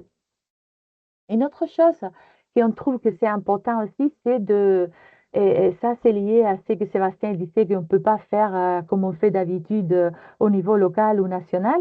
Et c'est important de savoir quels sont les éléments communs qu'on peut trouver dans un projet européen parce que ça nous aide à définir notre travail et l'approche qu'on doit amener euh, une fois qu'on va rédiger ou mener un projet européen. Et ça, Sébastien, il a dit aussi, il faut avoir un besoin. On doit identifier pourquoi, quels sont les problèmes identifiés sur le terrain pour participer dans un projet. C'est pas, on ne peut pas faire autrement. On peut pas se dire, on peut pas commencer pour se dire, tiens, j'ai trouvé un financement, je vais construire un projet. Non, on doit faire à l'inverse. C'est-à-dire, j'ai un problème, j'ai un besoin au niveau local sur le terrain. Je vais essayer de trouver une ligne de financement pour monter mon projet qui m'aide à résoudre un problème que j'avais déjà identifié. Et un autre élément que c'est important aussi, c'est qu'il faut répondre aux priorités qui sont déjà définies dans les programmes de travail ou les programmes européens. J'ai dit aussi dans une autre slide que c'est important d'avoir une idée assez innovante, créative, etc. Ça, c'est très important, mais c'est important aussi décadrer cette idée dans le programme de travail du programme où on va soumettre notre projet parce qu'on peut avoir une idée magnifique, mais si on ne peut pas l'encadrer dans les lignes directrices du programme, il va jamais être financé, notre idée de projet. Ça doit être un projet, ça doit être innovant aussi. L'innovation, c'est un élément essentiel et c'est toujours une question que vous allez trouver toujours dans le application form, dans les formulaires qu'il faut remplir. Comment définir comment et pourquoi notre candidature est innovante. Innovante, ça veut pas dire partir de zéro. On peut dire aussi qu'on va transférer une méthodologie ça a marché bien dans une autre région de l'Europe, ou ajouter un élément innovant sur une chose que ça existe déjà, etc. Mais au moins, on doit démontrer qu'il y a toujours un élément innovant dans notre projet. Le projet, ça doit être aussi viable au niveau économique et technique, ça c'est clair. C'est important aussi de savoir que dans la plupart des cas, c'est très, très rare. Mais sinon, normalement, les projets, ce sont des projets cofinancés par l'Europe. C'est-à-dire, il y a toujours une petite partie, ça dépend des programmes, mais il y a toujours une petite partie des cofinancements qu'il faut apporter. Mais normalement, dans la plupart des cas, ce sont des cofinancements qu'il ne faut pas apporter en espèces, qu'on peut apporter avec les temps de travail dédiés au projet par nos équipes qui participent dans la gestion du projet. Une autre question qu'il faut toujours répondre quand on remplit le formulaire, et ça c'est très important, c'est de décrire la valeur ajoutée européenne de notre projet. Ça veut dire que pourquoi il faudrait bien financer notre projet au niveau européen. Pourquoi notre projet ne doit pas être financé qu'au niveau national. Ça veut dire quelle est la valeur ajoutée de la collaboration, la coopération avec d'autres organisations au niveau européen. Normalement, c'est pas si compliqué à définir, mais il faut le faire. Et il faut dire que c'est un problème, un besoin partagé, parce que si on parle de l'emploi, des problèmes, quoi que ce soit, il faut dire que c'est un problème partagé et démontrer que c'est un besoin aussi partagé, que c'est pas une question qui peut être résoudre et financée seulement au niveau national. Aussi, il y a un autre élément euh, euh, qui est typique des projets européens. Quand on parle des projets européens, moi je dis toujours que le nom des familles européens, il est là pour une raison importante. Ça veut dire qu'il faut toujours, bon, presque toujours, avoir de la collaboration avec d'autres partenaires dans d'autres pays de l'Europe, notamment dans les cas de l'Europe. C'est-à-dire, on n'est pas dans le cadre des projets qu'on peut amener seul. C'est la collaboration de d'autres partenaires européens. Et ça, c'est là la richesse des projets européens. La collaboration, ça nous amène à des résultats plus riches et plus avec de la valeur ajoutée. OK? Ça, c'est important à tenir en compte aussi. Et finalement, je voulais mettre sur la table aussi quelques astuces mais Sébastien, il a déjà parlé euh, sur quelques signes. D'abord, si vous n'avez pas de l'expérience, je veux dire, il faut s'animer à participer. Moi, je dis toujours en espagnol que ça, c'est pas de la physique quantique. On peut toujours y arriver. C'est juste qu'il y a toujours la première fois pour tout dans la vie et toujours la première fois pour participer dans des projets européens. Mais je vous garantis que si vous participez une première fois, il y aura toujours une deuxième fois, une troisième fois et comme ça. Mais si vous n'avez pas de l'expérience encore, moi, je vous recommande toujours de commencer pour participer en tant que partenaire. On peut participer en tant que partenaire ou en tant que chef de file. Le chef de file, c'est l'organisme qui a l'idée du projet, mais en même temps, c'est le chef, c'est le capitaine du bateau. Donc, c'est le responsable de rédiger les projets, au moins le responsable le plus important de rédiger le projet et d'implémenter aussi les activités, faire le suivi, etc. Donc, pour la première fois, je vous recommande le fait de participer en tant que partenaire où le chef de file, c'est une autre organisation d'autres pays européens. C'est-à-dire, comme les jeunes, ils disent maintenant, de jouer le rôle de follower, d'être là, d'apprendre, d'écouter, de voir comment les autres travaillent, etc. Et d'apprendre. C'est un outil d'apprentissage excellent, excellent. Et à ce niveau-là aussi, comme je sais pas, je crois que c'est Margot qui a remarqué ça aussi, si vous avez la possibilité de participer, de vous inscrire et participer et travailler en tant qu'évaluateur, ça, c'est un autre outil d'apprentissage magnifique. Moi, je l'ai fait encore parce que vous savez la possibilité, c'est pas seulement que vous savez que vous seriez en contact avec les organismes de décision sur l'évaluation des candidatures, mais en même temps, c'est la seule opportunité qu'on a de voir d'avoir entre nos mains des candidatures complètes. Parce que normalement, quand vous allez sur Internet, oui, il y a toujours un site Internet pour chaque projet. Mais là, on ne met pas toute l'information. On met les nouvelles, un petit résumé des activités, les résultats, etc. Mais avoir la possibilité de lire une candidature entière, ça vous donne beaucoup des connaissances et compétences pour après rédiger vos propres projets. Donc, soit dans les domaines d'Horizon Europe, que je pense que c'est encore difficile pour ceux qui n'ont pas de l'expérience, mais ça, vous devez savoir aussi que vous pouvez être évaluateur aussi dans le programme Erasmus+, dans le programme, par exemple, Interreg NextMed. Il y a d'autres programmes où ils demandent de ces évaluateurs externes pour évaluer les candidatures et c'est là que vous devriez participer pour apprendre à rédiger votre projet. Là, on peut voir ce qui est bien rédigé et ce qui n'est pas bien rédigé du tout. En même temps aussi, c'est important aussi parce que le profil de l'évaluateur, il faut toujours le tenir en compte. On écrit, comme disait Sébastien tout à l'heure, on écrit pour un tiers, pour une personne qui va lire notre projet, qui a aucun lien avec nous, aucun lien avec notre candidature. Donc, moi, je dis toujours que c'est bien aussi de rédiger les projets, de monter une petite équipe de montage des projets. C'est pas bien de rédiger le projet seul. C'est toujours mieux d'avoir au moins deux personnes qui rédigent les projets parce que parfois, quand on est seul, on ne se rend pas compte de certains éléments qui ne sont pas clairs ou qui n'ont pas qui n'ont pas tenu en compte dans la candidature, etc. Donc, toujours pour rédiger les projets, c'est toujours mieux de former une équipe d'écriture. En même temps, essayer d'écrire d'une façon simple et attirante.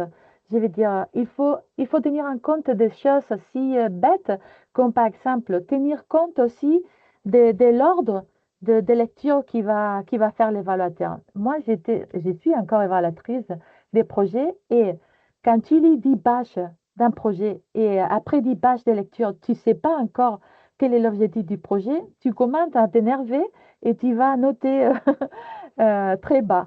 Donc, il faut tenir en compte que l'évaluateur va commencer à lire par la page 1, une. Donc, c'est dans cette page 1 que l'évaluateur doit être une idée claire de l'objectif de ton projet et des éléments principaux de ton projet. Parce que si tu commences à dire ce type d'informations juste dans la page 12, l'évaluateur va commencer à s'énerver. Ça, c'est important. Et c'est important aussi d'utiliser des graphiques et des tableaux, des éléments plus graphiques si c'est possible. Et ça dépend aussi du programme. Parfois, c'est pas possible. C'est important aussi. Il y a toujours un paquet de documents que nous, on l'appelle la Bible. C'est-à-dire l'appel, mais il n'y a pas que l'appel, le document ou l'appel. Non, normalement, il y a toujours un guide, un manuel, ça dépend du programme. Il peut y avoir un nombre différent, mais il y a toujours un pack de documents qu'il faut lire, qu'il faut savoir par cœur, qu'il faut connaître par cœur. Et ça, c'est notre Bible. Pourquoi? Parce que ça va nous donner le cadre pour monter notre projet. On ne peut pas sortir de ce cadre-là. Et c'est aussi dans ce type de documents où on trouve une section d'information que c'est très, très important. Et ce sont les critères d'évaluation. Nous, on connaît déjà d'avance quels sont les critères d'évaluation qu'il va utiliser l'évaluateur pour évaluer mon projet. Donc, ça serait bien de savoir et de faire un check, de savoir si mon projet transmet ou reflète dans la candidature toute l'information qui est listée dans les critères d'évaluation. Et après, comme une dernière recommandation, même si vous montez une équipe de rédaction du projet, nous, chez Rovertice, on fait toujours, dans notre procédure d'écriture de candidature, c'est obligatoire toujours une troisième personne de notre équipe, mais qui n'a pas été liée à l'écriture de la candidature, lit la candidature entière. Parce que euh, elle va, elle ou il, va avoir les yeux de l'évaluateur qui n'a pas participé dans notre projet. Parce que nous, parfois, quand on est en train de rédiger la candidature, on est tellement focalisé sur la candidature qu'on pense que tous les éléments sont clairs. Mais parfois, ce n'est pas le cas. Donc, c'est toujours bien si une troisième personne qui n'a pas participé dans l'écriture de la candidature puisse lire la candidature en entière. Et après, pour finir, c'est juste vous animer. Il y a toujours, c'est vrai qu'il y a toujours une première fois. C'est bien aussi de participer dans ce type de formation, d'avoir l'aide de ces structures qui existent, j'en suis sûre aussi en France. Il y a toujours des délégations des régions à Bruxelles. Il y a toujours des boîtes comme nous qu'on peut vous aider, etc. Mais moi, je dis toujours en anglais, learning by doing, c'est-à-dire on apprend en, en rédigeant des projets. C'est le meilleur des outils d'apprentissage. Commencez à écrire et à y participer. Et une fois que vous allez le faire la première fois, j'en suis sûre que vous allez répéter. Je vous laisse ici mes coordonnées si jamais vous voulez contacter avec nous. Nous, maintenant, on est en train, parce qu'on n'arrête pas de rédiger, de penser, réfléchir sur de nouvelles idées. Donc, on est en train de rédiger des nouvelles candidatures par rapport au NEP, surtout dans les domaines du programme LIFE et aussi dans les domaines de l'appel du NEP Facility pour décembre cette année. Donc, si vous souhaitez avoir plus d'informations, n'hésitez pas à me contacter ou si vous savez décider des projets, on peut échanger online ou quoi que ce soit. On est à votre disposition. Merci beaucoup. Merci infiniment, Consuelo, pour d'avoir partagé ta méthode et ton retour d'expérience. Je ne vois juste une question, mais je pense qu'il peut-être concerne un peu tout le monde. Quelqu'un qui demandait qu'il ne voyait toujours pas en fait comment un maître d'œuvre, un architecte, un maître d'ouvrage pouvait s'intégrer dans un projet. Je ne sais pas si tu as la réponse, Consuelo ou Marco ou Sébastien. Oui, je peux Peut-être que commencer à dire des choses si vous voulez. Normalement, ce ne sont pas des personnes physiques qui participent en tant que partenaires. Normalement, ce sont des organismes avec une personnalité juridique, hein. Ça d'abord. Et après, il y a aussi des endroits, des espaces, ça dépend du programme. Il y a aussi des espaces, par exemple, dans les sites web des programmes, où il y a des chefs de file qui publient leurs idées des projets, où tu peux te candidater en tant que partenaire du projet. Et ça, c'est là qu'on commence aussi avec une espèce de conquête amoureuse pour devenir partenaire d'un projet. Il y a aussi le- les événements qui organisent au niveau des programmes. C'est un moment magnifique pour faire des rencontres avec d'autres organismes qui ont des idées à mettre en œuvre, etc.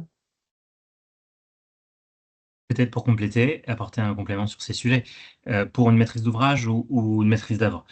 Le sujet, c'est une maîtrise d'ouvrage. Si elle a un projet remarquable, atypique, reproductible, qui peut tester des solutions, elle peut postuler et faire partie de l'équipe. Nous, on a eu des projets dans lesquels, bah voilà, on a eu un bailleur social des Hauts-de-France qui a proposé un premier bâtiment R+3 qu'on allait rénover avec des solutions bois-paille à 3 étages. Et par rapport au mode de faire et habitude, c'était peu commun.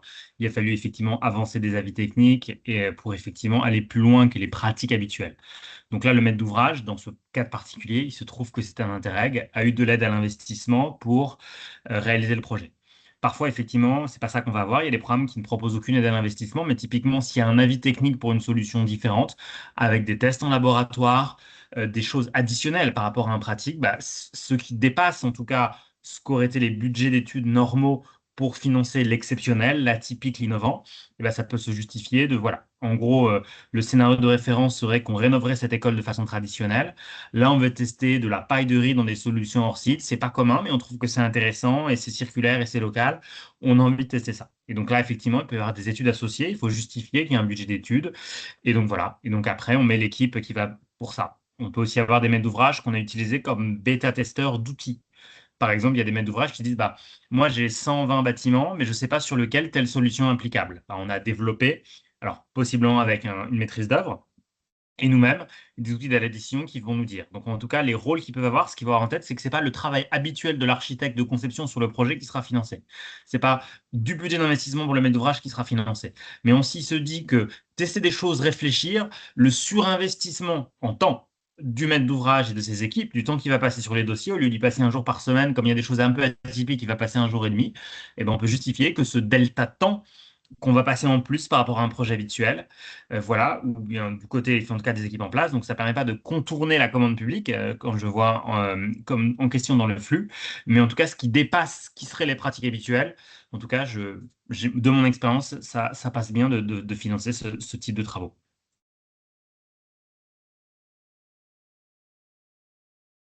Merci beaucoup.